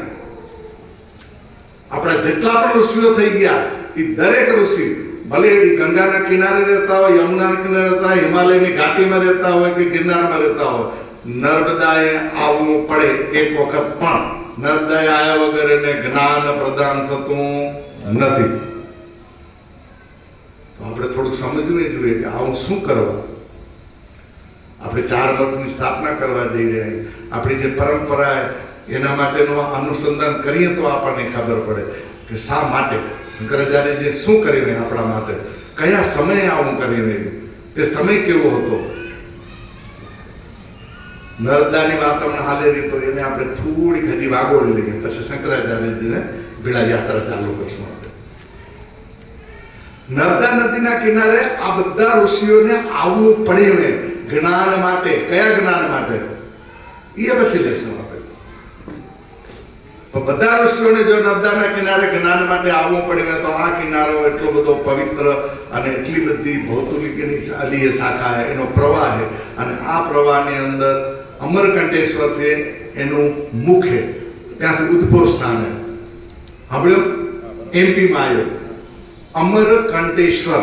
જો અમર થવા માટેનું એ કંટકવાળું એક સ્થળ, અને ત્યાંથી આ નર્મદા નદીનો ઉદ્ભવ થયેલો. બધી નદીઓ વહેર્યું ને એના ઢાળ ઉપર પૂર્વ બાજુ જતી હોય, જ્યારે આ એક જ નદી એવી છે કે જે પશ્ચિમ બાજુ એટલા પૂર્વ વેગથી જીવતી નદી છે કે જેને પ્રયાણ ઊંચું પ્રયાણ બતાવવામાં આવ્યું. અને નર્મદા નદીના ઉપર 7 બંધ આવેલા. એમાંનો છેલ્લામાં છેલ્લો બંધ એટલે સરદાર સરોવર, જે ભરૂચ, વડોદરા કે અંકલેશ્વરથી 100 કિલોમીટર થાય. અને જ્યાં આપણું કોંગ્રેસ સરકારે માત્ર ને માત્ર જવાહરલાલ નહેરુ ને ઇન્દિરા ગાંધી ને રાજીવ ગાંધીને સ્મારક બનાવ્યા, ત્યાં આપણા આ નરેન્દ્ર મોદીએ વલ્લભભાઈ સરદાર પટેલનું જે સ્ટેચ્યુ ઓફ યુનિટી વર્લ્ડમાં ફર્સ્ટ નંબર હાઈએસ્ટમાં હાઈએસ્ટ જે પુતળો બનાવવામાં આવ્યો. અહીંયા ઘણા બધા ત્યાં જી આવ્યા હશો, અને ન ક્યાં આવો હજી જી આવજો. બહુ જોવા જેવું રમણીય સ્થળે 24 એના પર્યટકોના આખા એક પ્રોજેક્ટો નવા ત્યાં બની રહ્યા. એમાંથી અત્યારે 13 થી 14 બની ગયા. એ નર્મદાના કિનારે ઘાટ આવ્યો. આગળની સાઈડમાં તો આપણે મમલેશ્વર ને ઓમકારેશ્વર ને આગળના બંધો ઘણા બધા ડેમો છે. હવે આ નર્મદા ડેમને બાંધવામાં પણ આવી સમયકાળે પાણી બધું વહી જતું તો ભલે ચાલો જમીનોને મળે, એટલે સરકારે પરિયોજના કરીને એને બંધો પણ બનાવ્યા. નર્મદાને બંધનમાં પણ નાખવાનો પ્રયત્ન કર્યો, પણ આજ દિવસ સુધી હજી નર્મદા બંધનમાં આવ્યા નથી. ક્યારેક તો અહીંયા પણ પાણી એટલું બધું ત્યાંથી આવતું હોય, છૂટતું હોય કે આ બંધ તોડીને પણ માથેથી પાણી નીકળી જતું હોય. સાઈડના કિનારા પણ ધોઈ નાખે, માટી ધોઈ નાખે. એ હજી આજે પણ હજી થાય. પણ ભરૂચના આજુબાજુના કિનારોની માટી તો એટલી બધી કોતરો થઈ ગઈ છે, ધોવાઈ ગઈ છે. દર વર્ષે પાણા નાખે, પથ્થર નાખે, રોકવાનો પ્રયત્ન કરે, પણ ક્યારે રોકાતી નથી. પણ છતાં પવિત્રતા ક્યાં આવી? એના આ તો પ્રવાહ બન્યો. તો કે જેટલા બી ઋષિ મુનિઓ આવ્યા અને જેટલા બી મહાત્માઓ અહીંયા આવ્યા, એટલે સાધુ સંતોએ ત્યાં બેસવા માટેની ઝૂંપડીઓ બનાવી. ને ધીમે ધીમે એ ઝૂંપડીઓમાં લોકો આવતા ગયા, જમવાની વ્યવસ્થા કરવા માટે નાના નાના મકાનો બનાવવામાં આવ્યા, અને એટલે આશ્રમ વ્યવસ્થા ઊભી કરવામાં આવી, દેવદર્શન કરવા માટે નાના નાના મંદિરો બનાવવામાં આવ્યા, અને ઉત્તરાભિમુખને વધારે પવિત્ર ગણવામાં આવે એટલે અલગ અલગ અલગ અલગ આશ્રમો અને મંદિરોના ત્યાં નિવાસસ્થાનો થયા. લોકો સાધુ સંતો આવતા થયા, સત્સંગો થતા ગયા, અને ત્યાં વેદ ઉપનિષદની પાઠશાળાઓ ચાલુ થયું. એટલે નર્મદાના કિનારે પવિત્રતાની જ્ઞાન ગંગા વહી રહી છે. શું વહી રહી છે? ગંગા, જ્ઞાન ગંગા ત્યાં વહી રહી છે. અને નર્મદાના કિનારે દર્શન કરવા એટલે માત્ર જોઈને પૈસા નાખવાથી નહીં, પણ એ આશ્રમમાં જેટલા આવેલા મંદિરોનું દર્શન કરતા જવા. એનું શું કામ આ મંદિર બન્યું, કોને બનાવ્યો, એના કયા મહાત્મા આવ્યા હતા, કયા સાધુ આવ્યા હતા, કયા સંત આવ્યા હતા, કયા ઋષિ આવ્યા હતા, ક્યાં બેઠા હતા, કયા વર્ષામાં આવ્યા હતા, તમે એને જાણતા જાઓ, જ્ઞાન લેતા જાઓ અને હાલ્યા જાઓ, તો તમને એક મઠના તમને દર્શન મળે. સમય લઈને આવવું પડે. મિનિમમ નર્મદાની પરિક્રમાને 3 મહિના લાગે જો ચાલીને જાઓ તો. એ દર્શન માત્રથી, એટલે જેમ આપણા દર્શન શાસ્ત્ર છે ને, એ જોવાનો વિષય નથી, પરંતુ જ્ઞાન જાણવાનો વિષય. એટલે તમારે કિનારામાંથી જવું પડે, અને આપણા જે સાહિત્ય, ભારતીય સંસ્કૃતિ, આપણી જે સનાતન પરંપરાનું જે જ્ઞાન, આપણા ઋષિ મુનિઓ ત્યાં વાય હોય, એ તમને તો મળે, તમે ત્યાં જાઓ તો. એટલે એનો પ્રભાવ છે ત્યાં. આ દર્શન કરો તો તમને એને પુણ્ય મળે. હવે સમજાઈ ગયું? નર્મદાનું દર્શન કરવાથી પુણ્ય મળે એટલે શું કરવાનું? ત્યાં પરિક્રમા કરવાની. એટલે ભારતભરમાં જો કોઈ પણ પવિત્ર પરિક્રમા બતાવી તો એ નર્મદાની પરિક્રમાનું વિશેષ મહત્વ હોય. જ્યાંથી શરૂ કરો ત્યાંથી ફરીને પાછા તમારે આવવાનું અંકલેશ્વરથી હાંસોડ બાજુ, અને ત્યાં જ્યાં નર્મદા નદી સમુદ્ર કાંઠે મળેલી ત્યાં ભરતી હોય ત્યારે હોડા તમને આ બાજુથી લઈ અને પહેલે કિનારે લઈ જાય, દહેજ બંદર બાજુ. ઓ બાજુ દહેજ આવ્યો, અને ત્યાં તમને લઈ જાય. આપણે ઘોઘાની એક ફેરી ચાલે ભાવનગર બાજુ જવાની. અત્યારે રેતી વધારે ભરાઈ ગઈ, બંધ થઈ ગયું. સુરતથી ચાલુ હોય. હવે ઘોઘામાં સામે ભાવનગર જવું હોય તો છેલ્લામાં છેલ્લું સ્થાન અહીંયા દહેજ બંદર બાજુ આવે. કઈ બાજુ? દરિયાના પૂર્વ વિભાગમાં. એટલે અંકલેશ્વર આ બાજુ છોડો અને આ બાજુ ભરૂચ આવો એટલે ત્યાંથી 60 કિલોમીટર થાય. એ હોડામાં ઉતર્યા પછી વળી પાછી તમે યાત્રા કરો. તમે ગાડી લઈને જો નીકળ્યા હો તો ગાડીના ડ્રાઈવરો મળે, 700 રૂપિયાનો તમને સામે ગાડી તમને પહોંચાડી દે. હાલીને નીકળ્યા હો તો સવાલ નથી. જ્યારે ભરતી આવશે ત્યારે હોડું તમને લઈ જશે. ભરતીનો મેળ નહીં આવે તો 7 કલાક 8 કલાક તમારે ત્યાં પડી રહેવું પડે, ઉઈ જવું પડે. ખોડિયાર માતાનું મંદિરે સારું સ્થાને ખુલ્લામાં, અને ત્યાં સમુદ્ર નદી ને એ પણ આ મહીસાગરની જેમ નર્મદા સાગર બની જાય. બહુ વિશાળ ફરતે ત્યાં. આ બધું ક્યારે થયું કે જ્યારે પ્રવાહ ચાલુ હતો એનો સાનિધ્ય કરીને શંકરાચાર્યજી જેવાય આવીને ત્યાંનો મહિમા વધાર્યો. શંકરાચાર્યજી ત્યાં આવી અને ગોવિંદ પાદાચાર્ય ને ગુરુ બનાવ્યા. જ્યાંથી આદેશ મળ્યો હતો ત્યાં એ સ્થાનકે આવ્યા, અને ઓમકારેશ્વરની બાજુમાં એનું સ્થાનક ત્યાં એમને જ્ઞાન લીધું. અને પછી ગોવિંદ પાદાચાર્યના પણ ગુરુ એટલે ગૌડ પાદાચાર્ય, અને ગૌડ પાદાચાર્યના ગુરુ એટલે એ હું તમને એક શ્લોક હમણાં બોલાવું. એ શ્લોક તમારે મારી સાથે ઝીલાવવાનો. સાથે નહીં, હું તમને કહીશ એટલે તમારે ઝીલાવવાનો મને. એટલે એ પરંપરા આપણને, એ શ્લોક આપણને જલ્દી નજીક લઈ જશે. હું ટૂંકું જ બોલાવીશ, તમારે બધાએ બોલવાનું. એટલે આ શ્લોક બોલવાનું પણ એક પુણ્ય. હું કહું ને એના પછી તમે બોલજો. ઓમ નારાયણમ પદ્મભવમ વસિષ્ઠમ શક્તિંચ તતપુત્ર પરાશરં ચ વ્યાસમ શુકમ ગૌડપદમ મહાંતમ ગોવિંદ યોગીન્દ્ર મથાસ્ય શિષ્યમ શ્રી શંકરાચાર્ય મથાસ્ય પદ્મપાદમ ચ હસ્તામલકં ચ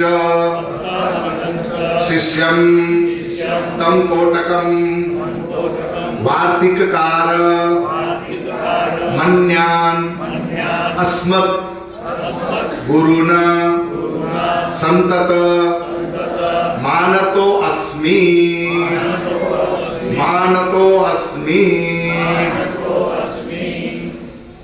સીધે સીધો તમને અત્યારે હું એનો ભાવાર્થ જ સમજાવું.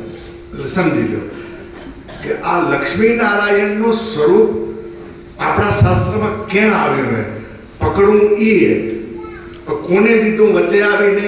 તો શંકરાચાર્યજીએ દીધું. તો શંકરાચાર્યજીએ આ વ્યાસની જે પરંપરા એ ક્યાંથી આવી? આપણા ભગવાનનું નારાયણનું સ્વરૂપ છે ક્યાં અને ક્યાંથી જ્ઞાન આપણા સુધી આવેલું? આપણને એનું ગૌરવ ત્યારે થાય કે જો આપણે આપણું કુળ જાણીએ તો. જ્ઞાનનું કુળ આપણને ખબર હોવી ખપે કે આપણી ગંગોત્રી ક્યાં? ગૌમુખ અહીંયા આવ્યો, ત્યાંથી ગંગોત્રી ગંગા માતા આવે રહ્યા. પણ ગંગા માતા ગૌમુખથી આયા, પણ ગૌમુખમાં આયા ક્યાંથી?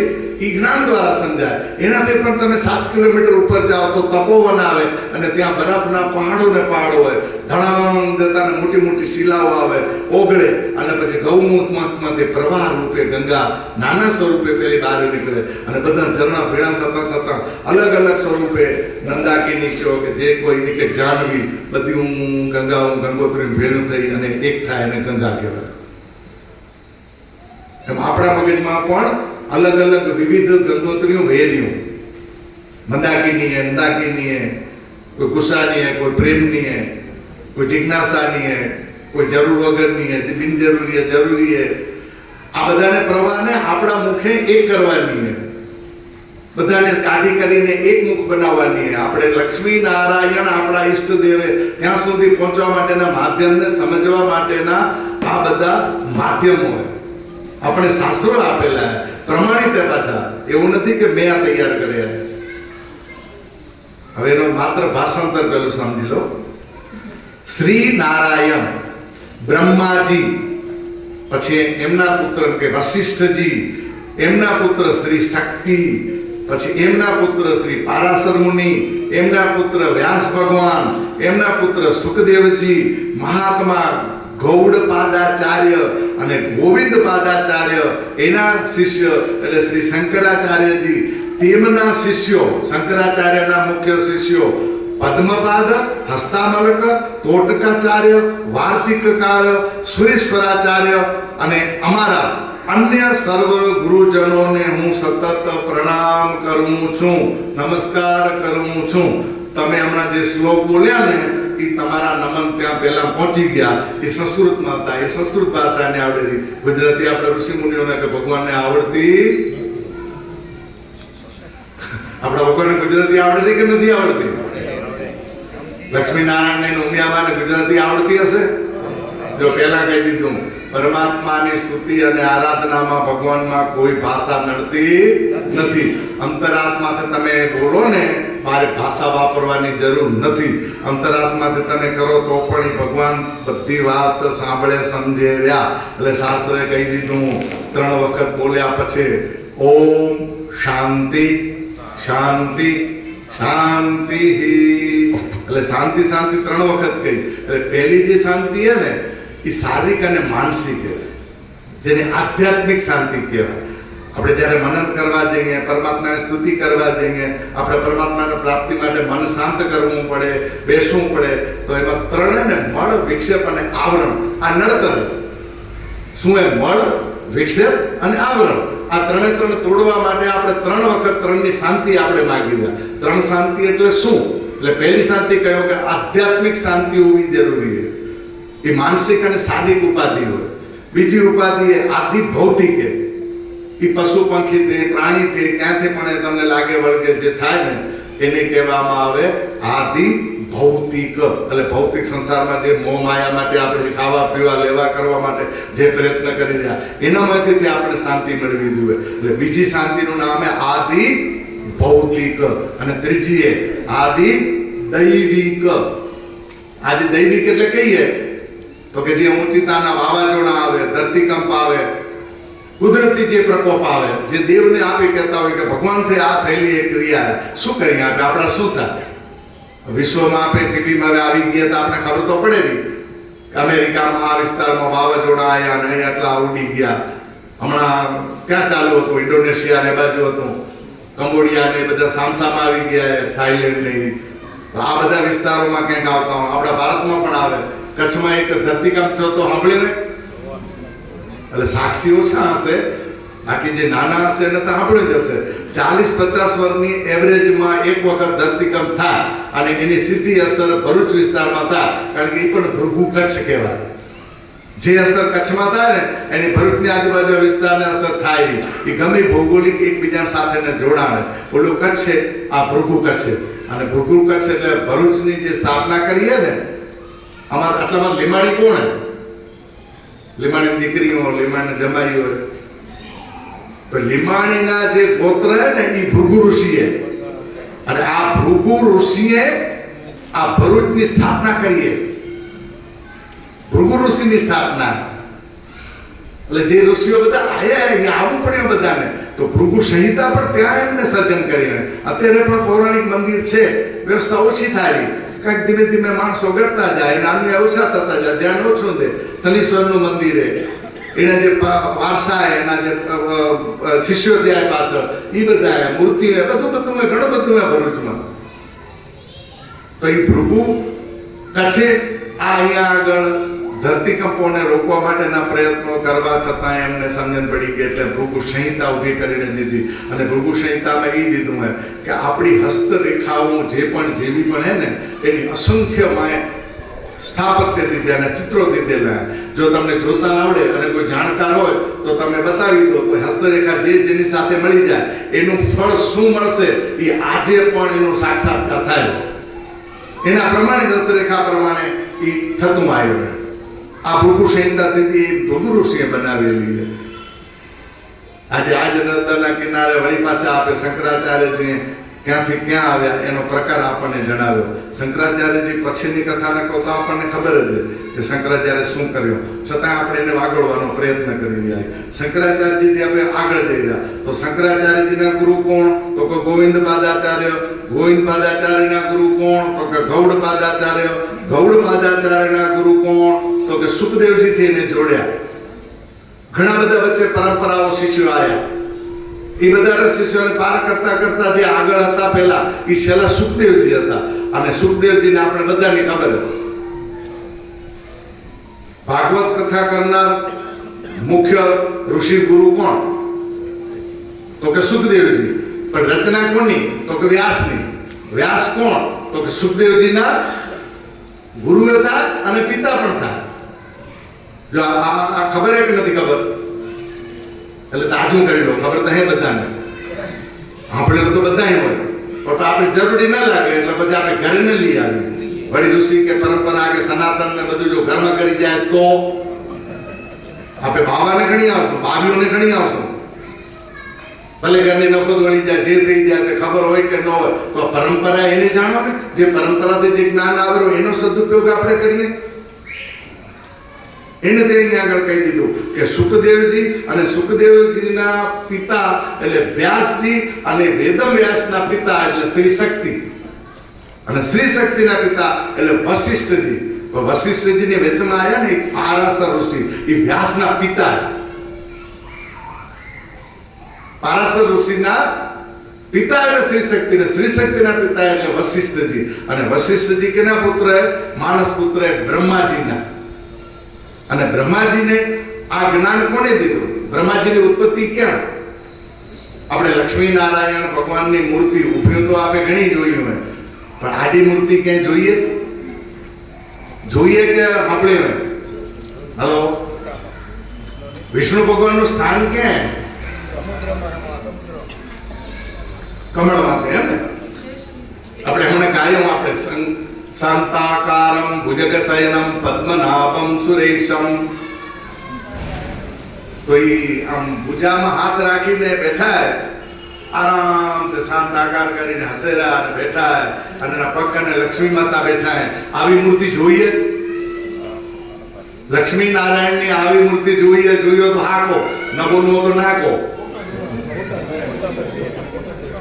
આ તો એ જે મૂર્તિઓ કે જે ફોટા આપે જોયા હે, તો એ ક્ષીર સાગર કહેવાય. ક્ષીર સાગર, મીઠું પાણી નથી, ક્ષીર.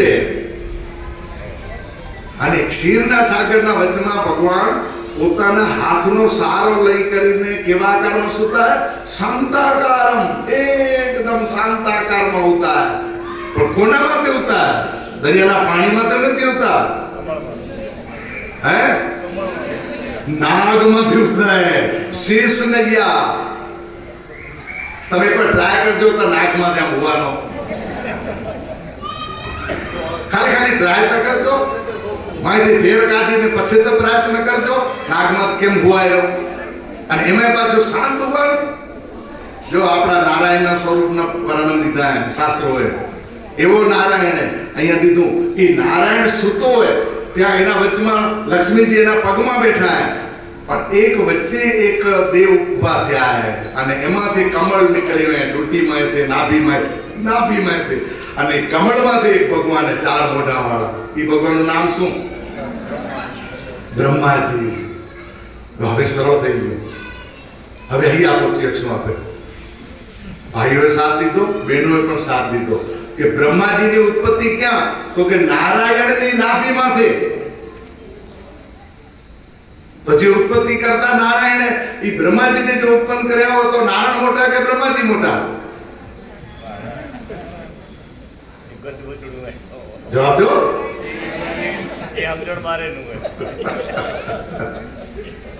વાંધો નહીં, ટાઢમાં જેટલું સમજાય એટલું સમજી. આ ઉત્પત્તિ અને આ જે એક વિસર્જનની અહીંયાથી જે આખી પ્રથા ને પરંપરા આપણામાં દીધી છે કે આપણી પરંપરા ક્યાંથી આવી? આપણા નારાયણ કોણ હે? અને નારાયણને આપણે લક્ષ્મી નારાયણને જો આપણે પૂછતા હોઈએ તો આપણને કમસે કમ ખબર હોવી જોઈએ આપણને કે લક્ષ્મી નારાયણ કોણ હે અને આ ક્યાંથી આવીને એની ઉપાસના શું હે, એની પદ્ધતિ શું હે, એનું જ્ઞાન કેને દીધું હે અને કેટલું ઊંચું જ્ઞાન હે. આપણા કને ઉદરંજ મહારાજ મંદિર આપી ગયા, આપણે તે સમયે મંદિરો લઈ લીધા અને એને જે પૂજા પાઠ બ્રાહ્મણોએ કહી એ પ્રમાણે કરતા રહ્યા. પણ એનું સર્જન વિસર્જન અને એના પાછળનું જે જ્ઞાન, એના પાછળનો જે વિસ્તાર, જેમ આપણે ભાગવત કથા કરીએ, પુરાણો કરીએ, એમાં એનો જે પુરાણનો જ ભાગ એ લક્ષ્મીનારાયણ. અને લક્ષ્મીનારાયણની પારસ ઋષિએની શોધ કરીને બ્રહ્માજી કને આ પ્રશ્ન કર્યો અને ત્યાં જેને સંવેદા કરી એને કહેવાય વિષ્ણુ સંહિતા. એટલે વિષ્ણુ પુરાણ પણ કહેવાય. અને ત્યાં એને આપણા ઋષિઓએ જે પરંપરા બનાવી દીધી એનું નામ છે લક્ષ્મી નારાયણ સંહિતા. કઈ રીતે આપણું જીવન જીવવું જોઈએ? લક્ષ્મી નારાયણ તો આપણું જીવન કેવું હોવું જોઈએ? તો કે લક્ષ્મી અને નારાયણે સમાધ કર્યો આપણને સમજાવવા માટે. લક્ષ્મીજીએ પ્રશ્ન પૂછ્યા અને નારાયણે જ્ઞાન દીધું હોય. આ આપણી પરંપરાનો એક ભાગ છે. આ લક્ષ્મી નારાયણ જે સંહિતા દીધી છે એના પ્રમાણેનું આપણું જીવન હોવું જોઈએ. લક્ષ્મીનારાયણની સંહિતા ઋષિ પરંપરામાં આપણને દીધેલી. હવે વ્યવસ્થિત થોડુંક સમજીએ વળી પાછા આવીને કે ભગવાન નારાયણના સ્વરૂપ કેટલા? તો કે જેટલા આકાર દેખાય એટલા નારાયણ. જેટલા બી આકાર દેખાય એ બધા નારાયણ. આ આંખનો વિષય બન્યો. પણ જે નથી દેખાતા એવા અદ્રશ્ય પંચતત્વ જેવા જે તત્વો હોય, જો અત્યારે પવન અહીંયા ચાલુ હોય, હવા આવેલી, ઠંડો પવન આપણને ખબર પડેલી, તો એમાં ચેતના તો હે એટલે ઠંડીનો આપણે અહેસાસ થાય. અને આપણે જાગતા જીવતા એટલે આપણે ખબર પડે કે ઠંડી હે. મને આ સાલ ઉટાડ્યો, હું રાજી થયો. મને આ ટાણે ઉટાડ્યો, મને ગરમી છે, મજા આવે. ટાણામાં શું કે પવન દેવ દેખાતા નથી. એની સાથે કોઈ કલર બળે, કોઈ ધૂળ બળે તો આપણને થોડીક વાવાઝોડું કઈ દેખાય, પણ એનો અહેસાસ થાય. નજરથી દેખાય તેમ નથી. તો એનાથી પહેલા શું હોય? પવન ક્યાંથી આવ્યો? આ પાણી ક્યાંથી આવ્યો? પંચમહાભૂત ક્યાંથી આવ્યો? આપણી ઋષિ પરંપરાએ આપણને સમજાવ્યું કે નિરાકાર સ્વરૂપ નારાયણે તો એ સાકાર કઈ રીતે થયો? ને આપણે બધા સાકાર મૂર્તિ પૂજક કહીએ. આપણે ઋષિમુનિએ એ પરંપરા દીધી. જ્ઞાનીના 3 પ્રકારે બહુ સમજજો, નોંધ લેજો. એક એ ઉચ્ચ જ્ઞાની, એક એ મધ્ય જ્ઞાની અને એક એ મંદ જ્ઞાની. આપણે ધીમે ધીમે એક પઠીએ ચડીએ કે ભાઈ મંદ જ્ઞાનીથી આપણે શરૂઆત કરીએ.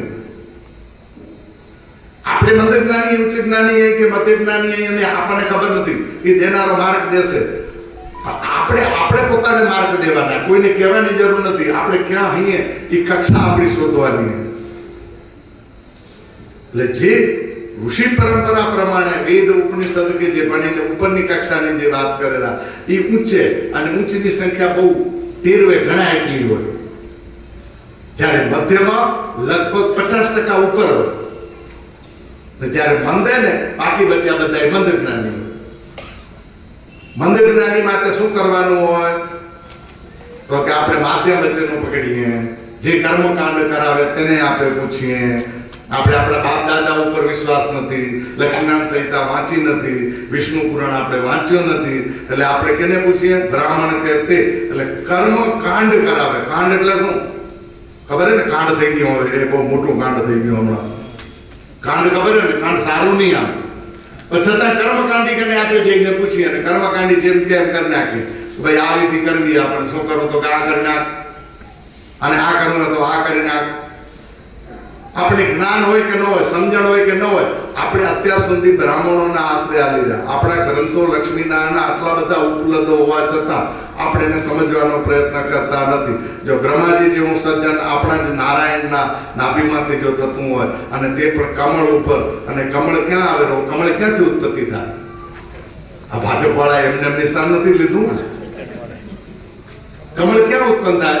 ધૂળમાં, પાણામાં, ડુંગરમાં, કાદવમાં, પાણીમાં, બરાબર ને? એટલે જ્યાં પાણી બહુ ચોખ્ખું હોય ને ત્યાં કમળ ન થાય. હા, મલિન બુદ્ધિ હે ને, એ મલિન બુદ્ધિમાંથી વિષ્ણુ અવતાર આવશે. આ બ્રહ્મ તત્વ ત્યાં પેદા થશે. ક્યારે? આપણામાંથી કમળમાં રહેવાની તાકાત હશે તો કમળની જેમ આપણે રહેવાનું હોય. હિન્દીમાં કહ્યું જલ કમલવત રહેના, જલ કમલ વત રહેના. એટલે જળ અને કમળની જેમ જીવવાનું, રહેવાનું. જ્ઞાન થઈ ગયા પછી અહંકાર નહીં આવવો જોઈએ.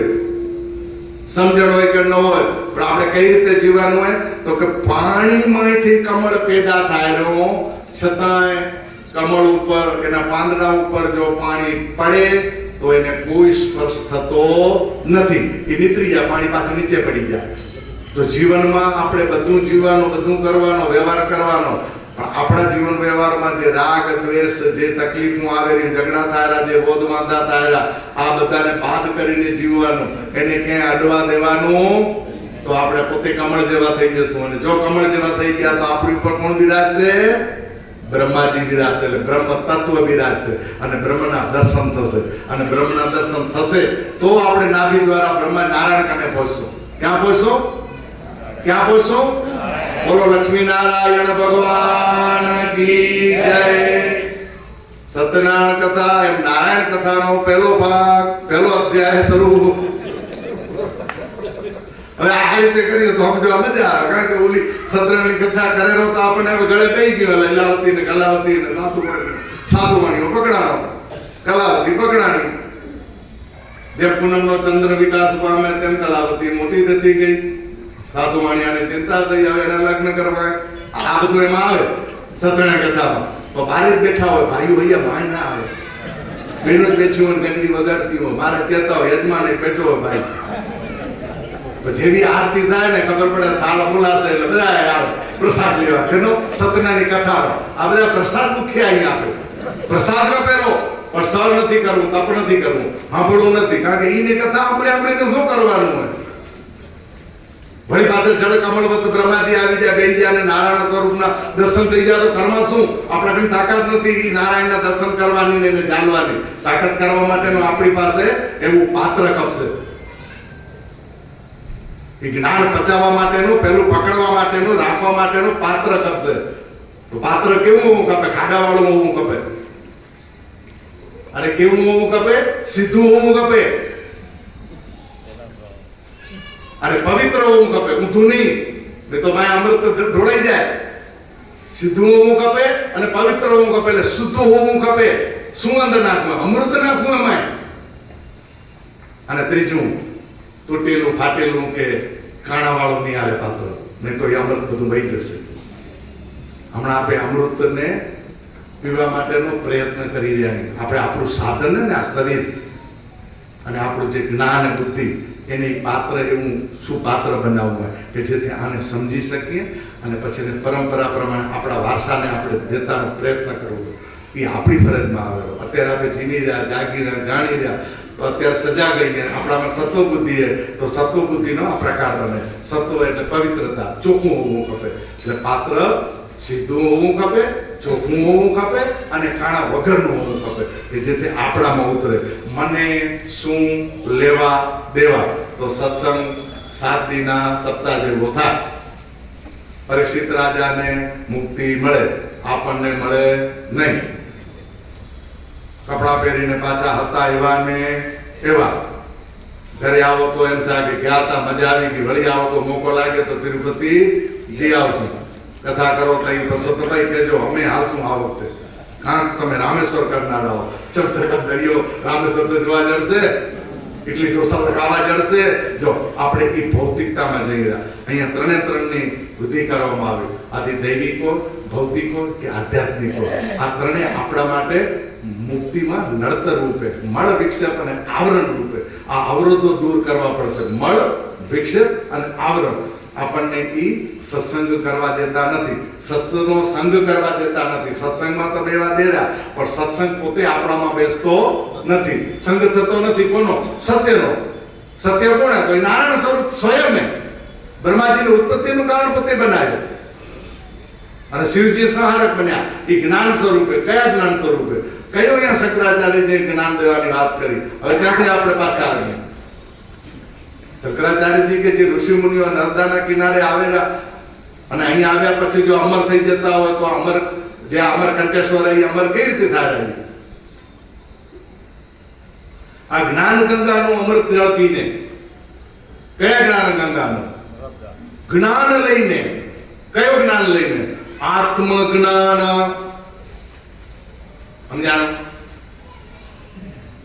ચેતન જ્ઞાન, પરમ જ્ઞાન, પરમાત્માનું જ્ઞાન, શ્રી નારાયણનું જ્ઞાન, નિરાકાર સ્વરૂપનું જ્ઞાન અને સ્વયં સ્વરૂપનું જ્ઞાન. તો આપણે બીજા બધા મૂકી દો ને, સ્વસ્વરૂપમાં આવી જાવ ને.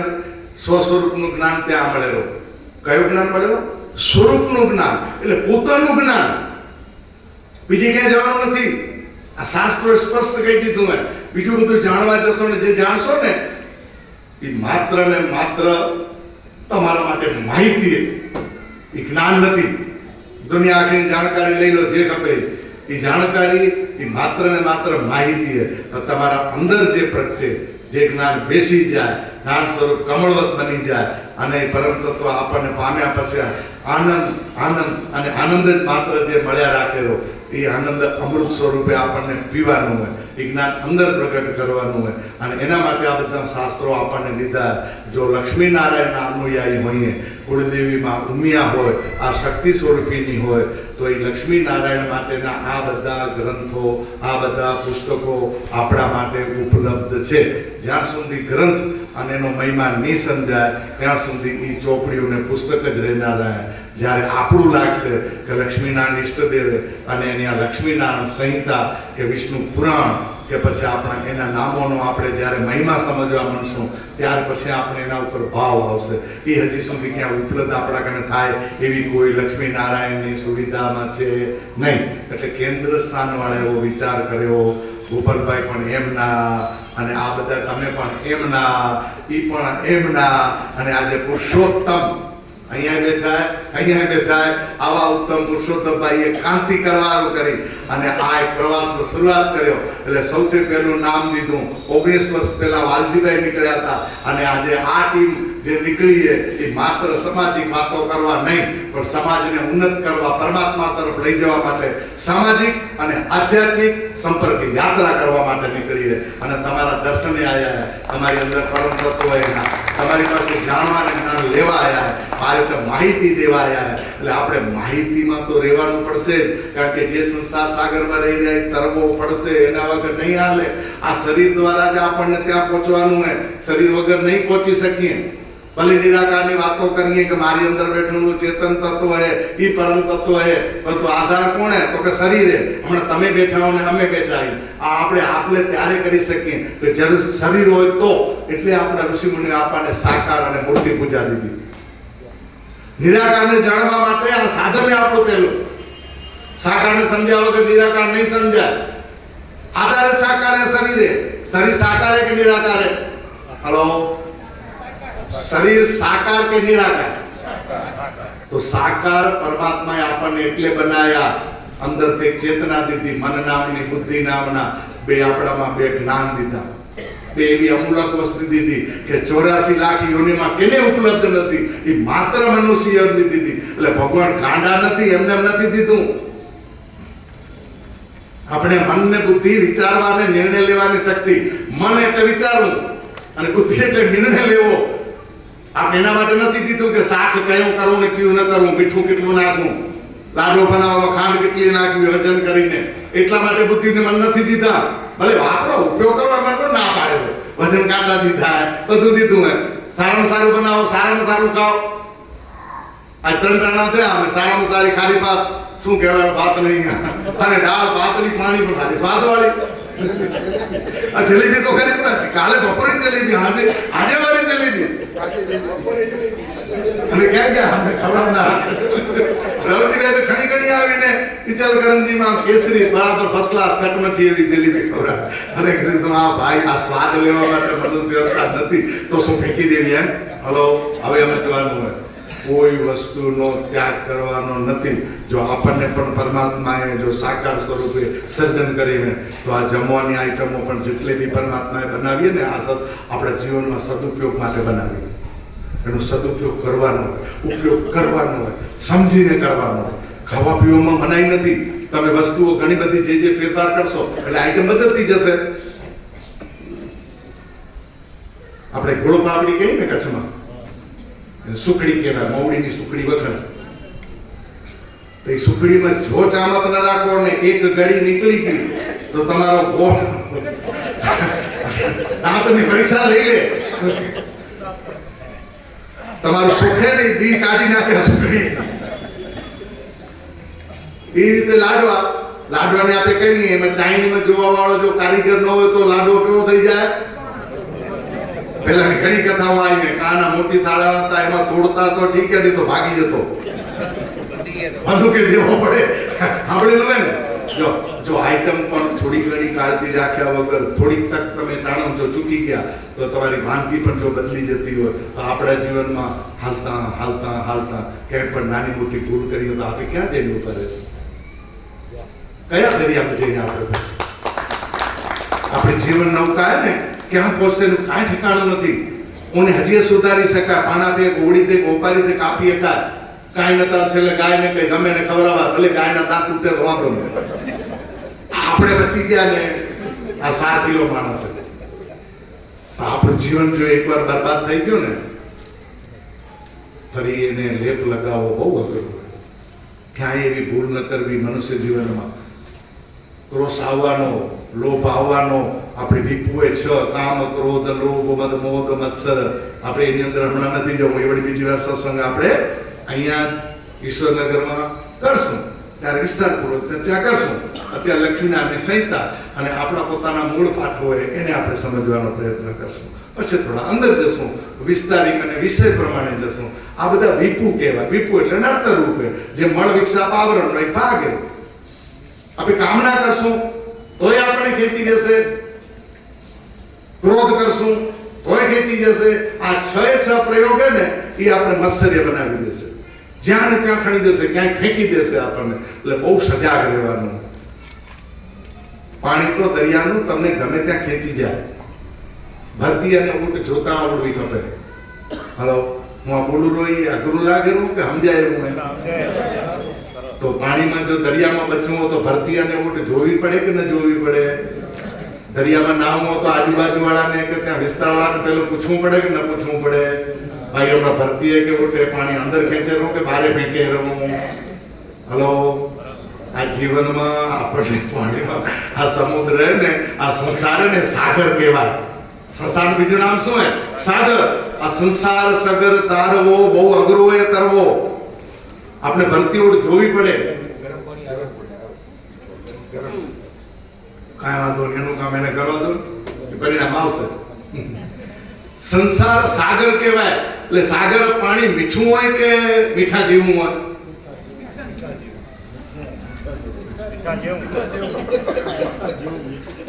આ શબ્દો ને મારા મારી આ બધા મોટિવેટરો ને એ સમજતા હોય. સાગર મીઠા જેવું હોય કે મીઠું હોય? એટલે મીઠા જેવું હોય એટલે ગળપણ જેવું હોય એમ. ખારું હોય નમક જેવું હોય. જો ભાષા બદલી તો અહીંયા આમ જાણું નમક કીધું એટલે મીઠું આમ જાણું. મીઠું ને નમકમાં ફેર શું? પણ મીઠામાં બે થઈ જાય. ગળપણ ને મીઠું કહેવાય. સંસાર સાગર તમારી તાકાત હોય એટલું પીઓ. પરમાત્માએ છૂટ દઈ દીધી. 75% સમુદ્ર દઈ દીધો, 25% જમીને. તો હવે પ્રશ્ન થાય કે સમુદ્રમાં પૃથ્વી તરેલી કે પૃથ્વીમાંથી પાણી ભરાણું હોય? વૈજ્ઞાનિકો એમ કહેતા કે આ પૃથ્વીની સપાટી કરતા સમુદ્રનું પાણી ઊંચું હોય. ભરતી અને ઓટ ચંદ્રમાના આધારે આવે. વિજ્ઞાન પ્રૂફ કરે તો અહીંયા આપણે ખબર પડે. હું સમજણ પડતી નથી. સાયન્સ કે આમ થાય ક્ષય અને વૃદ્ધિ થાય ચંદ્રમાના કારણે. જેમ જેમ ચંદ્રમાં વૃદ્ધિ થાય એમ સમુદ્ર થી ભરતી જમીન સુધી આવવા માટે પાણી પૃથ્વીમાંથી આવવા માટે બરાબર મધ્ય બપોરના 12 વાગે એટલે અમાસના દિવસે ભરતી આવે અને પૂર્ણિમાના રાતને 12 વાગે પૂર્ણ ભરતી આવે. આ 15 દિનના ગાળામાં હમણાં આવતા હતા ત્યારે અહીંયા આપણા દેવજીભાઈને જે વાત કરી, પેલા દર્શન કરવા ગયા હતા અમે. આ બસ મોટામાં મોટી ખાસિયત એક યાદ કરાવી દીધી કે આનો શુભારંભ કર્યો ને એ ગણેશ સમુદ્ર ગણપતિ રત્નાગીરીની બાજુમાં જે આયા એના દર્શન તમે કરી આવજો. અમે એના દર્શન કર્યા, એની અલૌકિકતા જોઈ, ત્યાંનો નૈસર્ગિક વાતાવરણ જોયો, સમુદ્ર જોયો અને ગણપતિને પગે લાગી અને ગણપતિથી જ આપણે શુભારંભ કરીએ. વિઘ્નેશ્વરાય વરદાય સુરપ્રિયાય. આ વિઘ્નહર્તાને અમે પગે લાગીને આયા. હે ભગવાન, આ યાત્રામાં જઈ રહ્યા, આ સમુદ્ર હે, અહીંયા મોટા મોટા મોજા હે, મોટા મોટા રત્નો હોય, મોટા મોટા અહીંયા આગળ વિશે એક ઠેકાણે જઈએ તો વિષય મળેલું, એક ઠેકાણે જઈએ તો અમૃતે મળેલું. અને આ સંસાર સાગરમાં તરવું હોય આપણે 10-12 દી ઊંધી આ તરવાની તાકાત એ ગણેશ ભગવાન તું દેજે. એ ગણેશ બીજા નહીં પણ તમે તમારી અંદર બેઠેલો ને દૈવ તત્વ જે અમને સહન કરો અત્યારે આવી ટાઢમાં પણ સાંભળો રહ્યા. એટલે આ તમને મળવા આવ્યા હે, તમારી કને આશીર્વાદ લેવા આવ્યા હે કે આપણે સમાજને ક્યાં લઈ જઈએ. તમારે બચારા વિચારોનું મંથન કરવું હોય અને આ વિચારો જે દેરા એની જે નિર્ણય લે એ શક્તિ બુદ્ધિ હે ને એ બુદ્ધિના દેવ એટલે ગણેશ છે. ગણેશનું કાર્ય આપણને બુદ્ધિ સ્થિર કરવાનું કામ. અંદર જે બુદ્ધિના દેવે ને એની સ્તુતિ કરી રહ્યો તો ગણેશની યાદ કરવાની. ગણેશ પરમાત્મા આપણી બુદ્ધિને સ્થિર કરે. એ વિચારો જે આવતા જતા હોય ને દરિયાના મોજા સંસાર સાગર એમાં તરવા માટે બુદ્ધિને સ્થિર કરવી પડે તો જ આપણે આ સંસાર સાગર તરીએ શકીએ. સંસાર સાગર બહુ કડવો હોય, એના માટે ઘણા બધા ભજનો હોય સંસાર સાગરના. કોઈ આવડતું બેન તો કડવું ગાઈએ કેરા, પણ હમણાં આ વિચારોમાં તરતા હોય ને ત્યારે ગીત હાથો મોઢમાં અહીંયા નહીં આવે અને જો ત્યાં જશું તો પાછા અહીંયાનો વિચાર ભૂલાઈ જશે. એટલે સંસાર સાગર તરવો અઘરો હે એમાં ના નહીં, પણ માથે તરતે આવડવું કપે. અંદર ડૂબાણમાં જાવ તો મેળ નહીં પડે. પણ આપણા શાસ્ત્રોએ પાછું કહ્યું, શું કહ્યું? મરજીવા ને મરજીવા ઈ મોતી સમુદ્રમાં ઉંદર ઉતરીને લઈ આવે. એ કાં કિનારે ન પડ્યા હોય ચીપલા કે બધા જે મોતી હોય ને. હા કઈ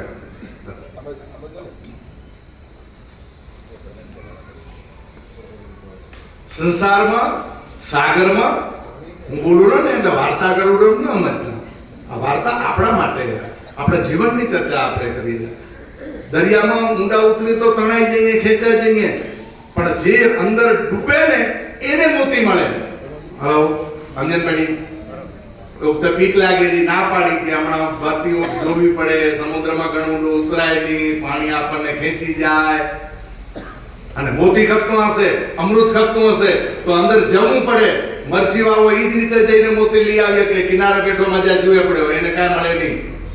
અમૃત પીવું હોય તો સંસાર સાગરમાં આ જે સાહિત્ય દીધા આપણા લક્ષ્મીનારાયણ ઈષ્ટદેવ માટેના એને વાંચવા પડશે. એના માટે આ ઊંડું ઉતરવું પડશે.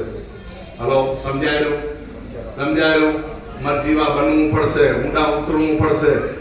કામકાજ મૂકીને નહીં, ઘરનો ત્યાગ કરીને નહીં, આંખો બંધ કરીને નહીં, આંખી ઉગાડીને વાંચવું પડશે. નહીં આવડતું હોય તો છોકરાને કે વહુને કહેવું પડશે વાંચો અને અમને ભણાવો. દીકરાઓ તમને ધંધામાં વાર નથી પણ ઘરે આપ એક સમય રાખો.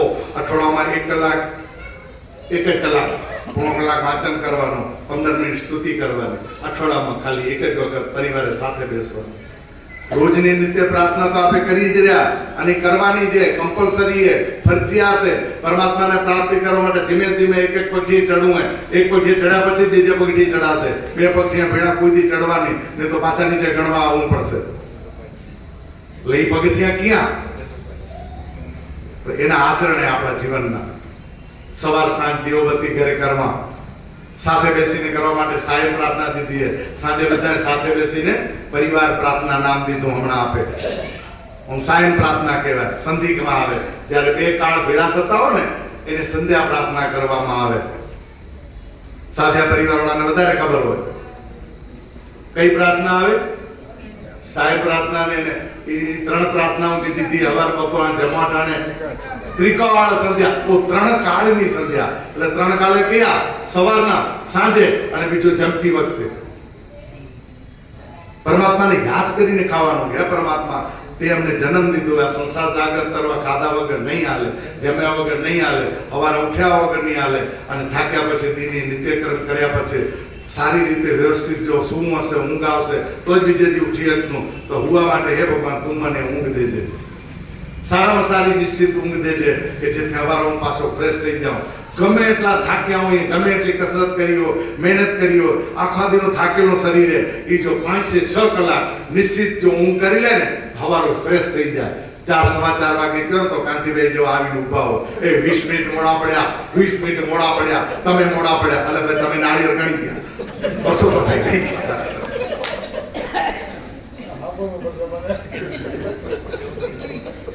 એની જ મજા. આજ વ્યવહાર, આજ પવિત્રતા, આજ નિર્દોષતા. નિર્દોષતા ભાવથી કાંઈ પણ કહેવાય ગયેલું હોય ને એમાં પાપ ન હોય. ને જો પાપ હોય એમાં ગમે એટલું મીઠું બોલો, બેના હાથમાં છરીયું હોય, ભેટતા હોય તો કોણ કઈ પહેલા કરે આટલી વારે. આ મનુષ્ય જીવનને બહાર દેખાડો ને એટલો સાચો નથી હોતો, ને અંદર જે વિચારો એને હાલી રહ્યા ને એ બહાર દેખાતા નથી. મનુષ્ય ઝેરીલો એટલે એમ કહ્યું કે અહીંયા આગળ કરીએ ને સંસાર સાગરમાં તો અમૃતે મળે ને વિષે મળશે. કોઈ કેવા મળશે કે નવરા બેઠા નીકળી પડ્યા, આ વિષે ઘરમાં આવતું નથી એટલે બહાર આકલવા નીકળ્યા. તમારા માંથી એમ હજી કઈ કહ્યું નથી ને, અમારે જ ખબર પડે. આજે તો બોલવું ઘરે કરવું નથી, પોતાને કરવું નથી. જો એક વસ્તુ સમજી લેજો, શાસ્ત્ર સુસંગત આપણું જીવન હોવું જોઈએ. શાસ્ત્ર સુસંગત. અને શાસ્ત્ર સુસંગત શા માટે?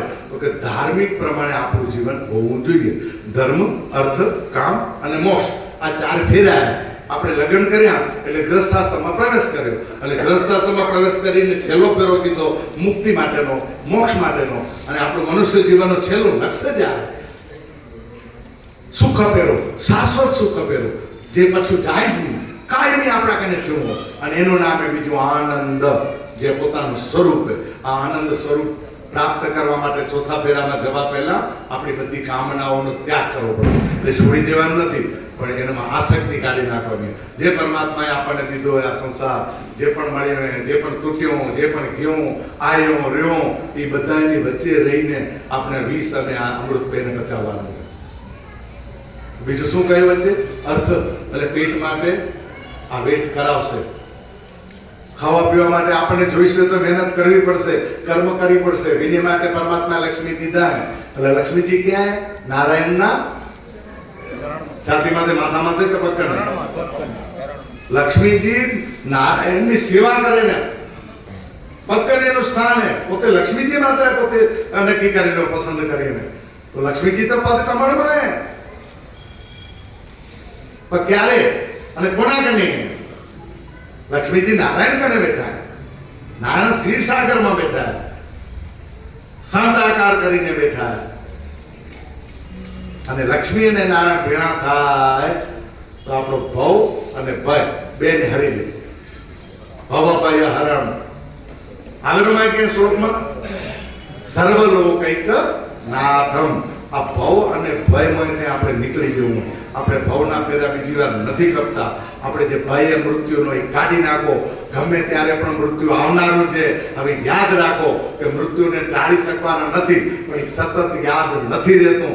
આપણે ભૌતિકતામાંથી સુખ શોધવા માટેનો જે પ્રયત્ન કરી રહ્યા એમાં ને એમાં આપણે ભૂલી જઈ રહ્યા કે આપણે કોણ અહીંયા. આપણે નારાયણના અનુયાયી અહીંયા. બ્રહ્માજીમાંથી ઉત્પન્ન થયેલું આપણું આ તત્વ છે અને લક્ષ્મી તો આપણા ચરણોમાં છે. તો ક્યારે? જો કર્મ શુદ્ધિ આપણી હશે તો. શું હશે તો? કર્મ શુદ્ધિ જો આપણી હશે તો. આ કર્મ શુદ્ધિ એટલે શું અને કર્મ શુદ્ધિ શા માટે જરૂરી છે? બીજું નામ છે કર્મ યોગ. 6 અધ્યાય દીધા ને પેલા ગીતાજીના 3 સ્ટેપ, 3 કાંડે. યોગ 18 નથી, યોગ એક જ છે. ભગવાન સાથે જોડાવો. નામ અલગ અલગ છે તો 6 વિભાગમાં છે. 1 થી કરીને 6 શ્લોક છે એ કર્મ યોગના છે. પછી 7 થી લઈને 12 સુધી ભક્તિ યોગ છે અને પછી 13 થી કરીને 18 સુધી કયા યોગ છે? જ્ઞાન યોગ. એટલે પહોંચવું જ્ઞાન યોગમાં છે. કારણ કે જ્ઞાન એનાથી જ આપણે નિત્ય મુક્તિ મળશે, જીવન મુક્તિ મળશે, જીવતા મુક્તિ મળશે.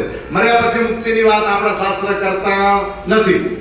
સ્વર્ગ અને નર્ક તમને માત્ર બતાવવા માટે, દર્શાવવા માટે અને જીવનને સારું બનાવવા માટે સત્યના શોધમાં રહેવાનું, કોઈ ખરાબ કૃત્ય ન કરવાનું. એટલે ધર્મનો આધાર લઈને આપણને સ્વર્ગ નર્ક બતાવવામાં આવેલા. બાકી સ્વર્ગ નર્ક ગોત્યાવાળા હજી પાંડવો પણ ગયા હે માનાસર ગામ નીકળીને, બદ્રીનાથ નીકળીને. હજી એનો કોઈ પત્તો નથી મોબાઈલ આવ્યો, નથી ટપાલ આવ્યો. ત્યાં કોઈ જીવન વ્યવહાર છે નહીં. એટલે આપણને સ્વર્ગ નર્કના દ્વાર અહીંયા આપણને ગરુડ પુરાણમાં બતાવવામાં આવે. આપણા શાસ્ત્રોમાં પણ આપણને કહેવામાં આવે કોઈ સારા કામ કરજે ને તો નરકમાં જઈશ, દુઃખી થઈશ. તું શું કરશે? તે ચોરી કરીએ તો કાંડા કાપી નાખશે, તેલમાં તળશે, તને અડધો કરી નાખશે. આ બધું ગરુડ પુરાણમાં આપણને એક ભય બતાવવામાં આવે કે જેથી આપણે કોઈ ખોટી ભૂલો ન કરીએ. એની અંદર જ્ઞાન દીધું હોય પણ આપણે જ્ઞાન નથી સમજવું. આવા ચિત્રો જોઈને આપણે પકડીને પછી 12મા સુધી વાંચી. 12મું કઈ આવે? 11મી પડી પછી આવે ને.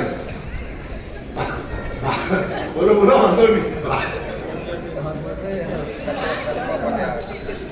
એટલે 11મા પછી 12મું આવે ને. આમ તો ભણેલા ને આપણે એક દશાઓ આવે એમાં શું થાય? મુંડન કરવામાં આવે. આપણું સાહિત્ય બહુ સરસ ઢંગે.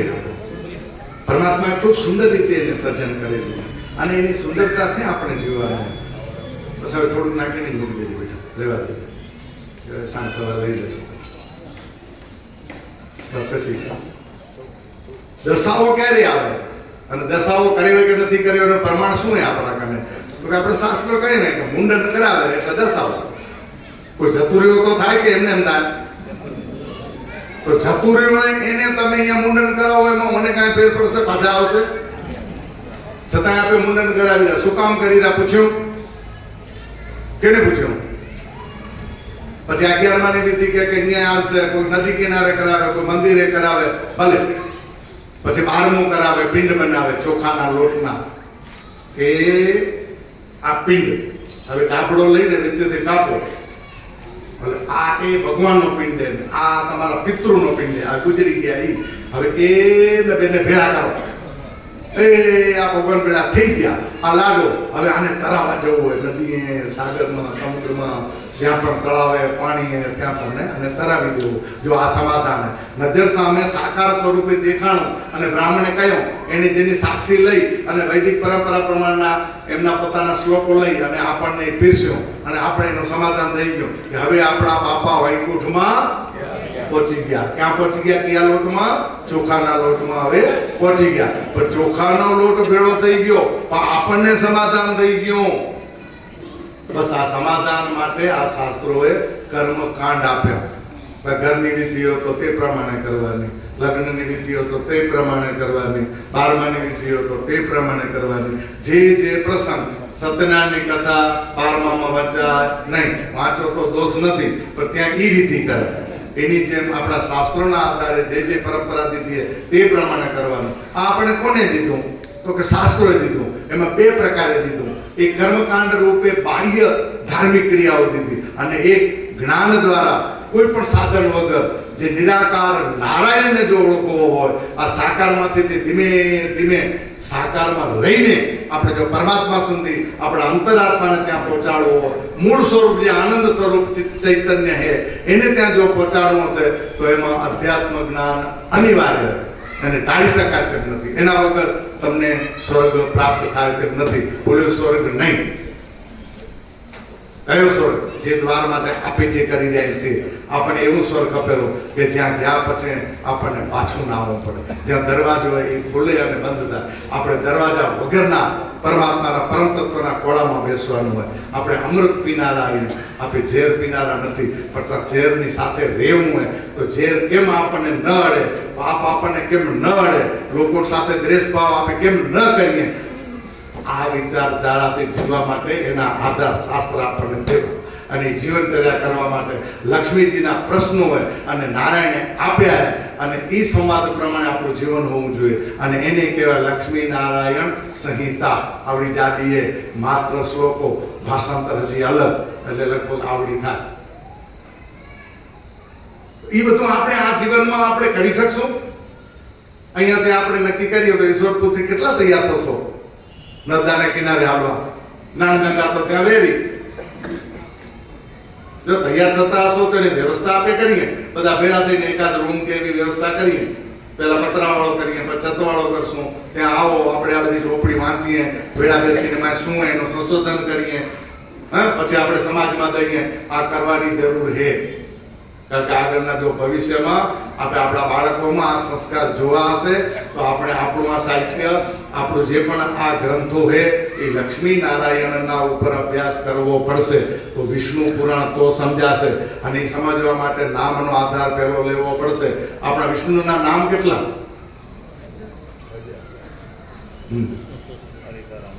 આપણે શિવ સહસ્ત્ર નામ, એવું ને એવું વિષ્ણુ સહસ્ત્ર નામ સાંભળીએ. જો શંકર ભગવાનના 1000 નામ હોય તો એમાં આપણા વિષ્ણુ ભગવાનના પણ 1000 નામ છે. અને વિષ્ણુ સહસ્ત્ર નામનો ગ્રંથ છે. કેટલો સમય આપણે કને તો વાંધો તો પૂરું કરી દઈએ. ગીતાજી નું ઉદ્ભવ સ્થાન કુરુક્ષેત્રમાં અને સંવાદ બે વચ્ચેનો હોય. આ બધી તમને ખબર છે કે અર્જુનનું જ્ઞાન જ્યારે શાંત થયું,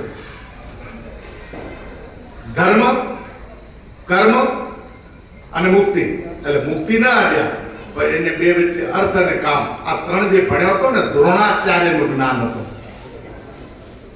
પણ જ્યારે મુક્તિના જ્ઞાનની એને સંશોધન ચાલુ થયું બીજા અધ્યાયથી, વિષાદ થઈ ગયો એને કે આ બધું આ સંસાર સાગરમાં રહીને હું કરી નહીં શકું.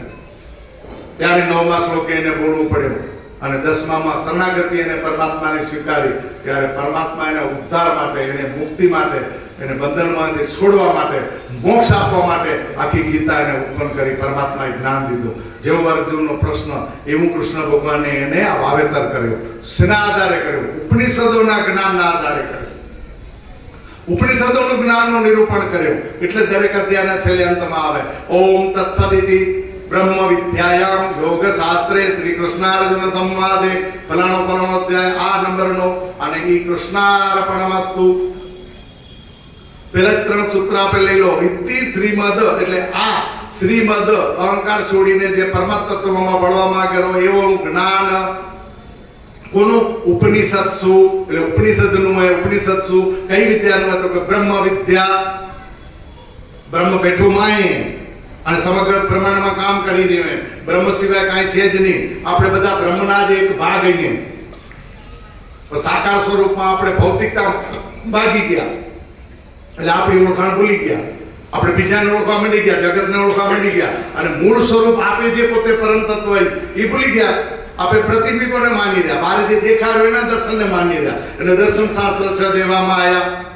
દર્શન શાસ્ત્રમાં આ આંખનું ના કામ નથી, ત્યાં જ્ઞાનનું કામ છે. એટલે જોવાનો વિષય કાઢી નાખ્યો અને દર્શનનો કર્યો કે એ દર્શન ને માણવાનો વિષય કર્યો, એ જાણવાનો વિષય કર્યો. અને જાણવા માટે આપણા આ શાસ્ત્રો હોય તો પરમાત્માના નામના રૂપોનો મહિમા દેવા માટે 1000 નામ છે. અને 1000 નામ વિષ્ણુના હમણાં આપણે અભ્યાસ કરી રહ્યા છીએ, ગીતાજી પૂરા થયા છે. હવે પછી એક નામના સ્વરૂપનો મહિમા ચાલુ થશે.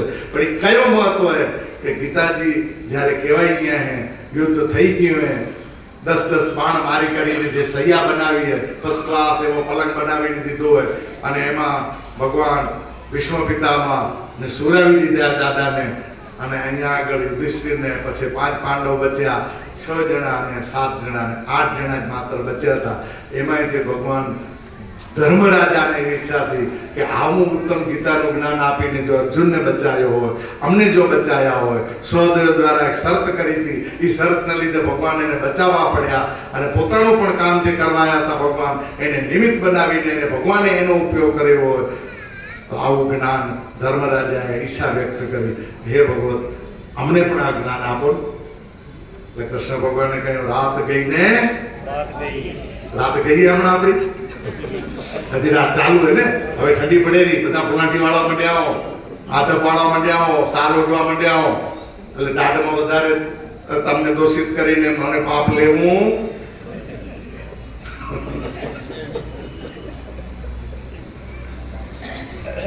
આ ગીતાનું જ્ઞાન માત્ર અર્જુને નહીં, પરંતુ એક ચિત્તે ભીષ્મ પિતામહે પણ સાંભળ્યું. અને હવે તમારે લેવું હોય તો આ જ્ઞાન ભીષ્મ પિતા કને તમને મળી શકે એમ. હવે હું બોલી શકું એમ નથી. યોગેશ્વર સ્વરૂપ મારું ગયો, એક ચૈતન્ય સ્વરૂપે, હું પરમાત્માના સ્વરૂપે એક પગ આગળ રાખી અને હું જે બોલતો હતો એ જે જ્ઞાન વહી ગયું, એ વહી ગયું. હવે મારાથી તમને એ શબ્દો મારાથી કહી શકાય તેવા નથી. હવે આનું પઠન પાઠન કરનાર જે સાંભળ્યું હોય એ ભીષ્મ પિતા કને તમે લઈને કહી દો. એટલે ગીતાની ઉત્પત્તિ કોના મુખે કરવામાં આવી છે? તો કે ભગવાનના મુખે કરવામાં આવી છે. એ વાણી ત્યાં કૃષ્ણની નથી, ત્યાં પોતે કૃષ્ણએ ના પાડી. હું તો બોલ્યો, વાણી વહી ગઈ છે મારી, પરમાત્માની વાણી છે, મારી નથી. તો કોને મૂકી છે? મહાભારતની રચના કોને કરી છે? વ્યાસજીએ, વેદવ્યાસજીએ કરી છે. એટલે અહીંયા આવી ગયા પરાશર ને મત્સ્યગંધા ને વ્યાસજીના પુત્ર ને આ આપણી જે 4 વર્ણ વ્યવસ્થા છે ને, એ આપણે મમજી બેઠા અહીંયા કે ભાઈ શૂદ્રનું આ કામ નહીં, એવું નથી. આ બધા શૂદ્રો હતા. શૂદ્રોના પેટમાંથી જન્મેલા ભગવાન હોય. અને જેટલા બી અવતાર થયા એમાં ક્ષત્રિયોના અવતાર થયા. અને જે જ્ઞાન આપવામાં આવ્યું ને એ શૂદ્રોના મુખેથી દેવામાં આવ્યું. અરે મત્સ્યગંધા એ માછીમારની દીકરી હતી, એના પેટેથી જન્મ્યા. પારાશર ઋષિને 2 નદી કિનારો ગંગાની પાલે લઈ જતા હતા સાંજે, અને એને કહ્યું કે મને એવો તમે પુત્ર રત્ન આપો કે જે સંસારમાં એવું જ્ઞાન વહાવે, આવું મને આપો. તમે જતા રહેશો તો આ જ્ઞાન આપશે કોણ? પારા ઋષિએ વશિષ્ઠ મુનિને કહીને, સાંભળીને, એને પૂછીને આ લક્ષ્મીનારાયણના સ્વરૂપની ગાથા આપવામાં આવી છે. એટલે વ્યાસની પણ પહેલાની ગાથા છે આપણું લક્ષ્મીનારાયણ સ્વરૂપે. કોને પૂછ્યું? વશિષ્ઠને. કોને પૂછ્યું? પારાશર ઋષિએ. પારાશર ઋષિનો પુત્ર એ કે જેને વ્યાસજી દઈએ અને પોતે જંગલમાં નીકળી ગયા, અને આ મત્સ્યગંધાએ ત્યાં જન્મ આપ્યો વેદમ વ્યાસને. એટલે શૂદ્રના ઘરમાં પણ જ્ઞાન જન્મી શકે. એક નહીં, અસંખ્ય એવા વાલીઓ અને બીજા ઘણા બધા એને સંશોધન પછી કરી. આજે પૂર્ણાહુતિ પહેલા કે જે જ્ઞાન પાછું લેવા માટે જ્યારે યુધિષ્ઠિરે, જ્યારે ધર્મરાજાએ અહીંયા દર્શાવ્યો, ત્યારે એને મૂકવામાં આવ્યા. ભીષ્મ પિતામાં સુતાય અને એને કને જઈ અને ધર્મરાજા 2 હાથ જોડી અને જ્ઞાન લેવા માટેની એક શિષ્ટાચાર, પ્રશ્ન પૂછવાના પણ એક શિષ્ટાચાર. એમને પ્રશ્ન ના પૂછી શકાય. માસ્ટર મને જવાબ દે, આ પદ્ધતિ નથી. આપણે પ્રણામ કરવાની, પછી શિષ્ટાચારને પૂછવાનું કે અમે પ્રશ્ન પૂછી શકીએ. જો એ રજા દે ત્યારે તમને પૂછવાનો અધિકાર. આ ગુરુ પરંપરા. અને ત્યાં એમને યુધિષ્ઠિરે એમના શિષ્ટાચાર પ્રમાણે ભીષ્મને કહ્યું. અને ભીષ્મએ જે વિષ્ણુના આ નારાયણના 1000 રૂપોના નામનું વર્ણન કરી અને વિશેષ રૂપે એનો મહાત્મા અત્યારે ચાલુ છે મારો અભ્યાસ. એ પછી તમને ધીમે ધીમે એક પછી ક્રમો આવશે. એમાં 1000 નામોનો ઉલ્લેખ આવશે અને નામોનો મહિમા શું લીધો હોય એનું ભાષાંતર સાથે આપવામાં આવશે. અને આ વિષ્ણુ સહસ્ત્ર નામ એટલે આપણું સાકાર સ્વરૂપ વિષ્ણુ ભગવાનની એમાં પ્રશંસા અને સ્તુતિ કરવામાં આવી.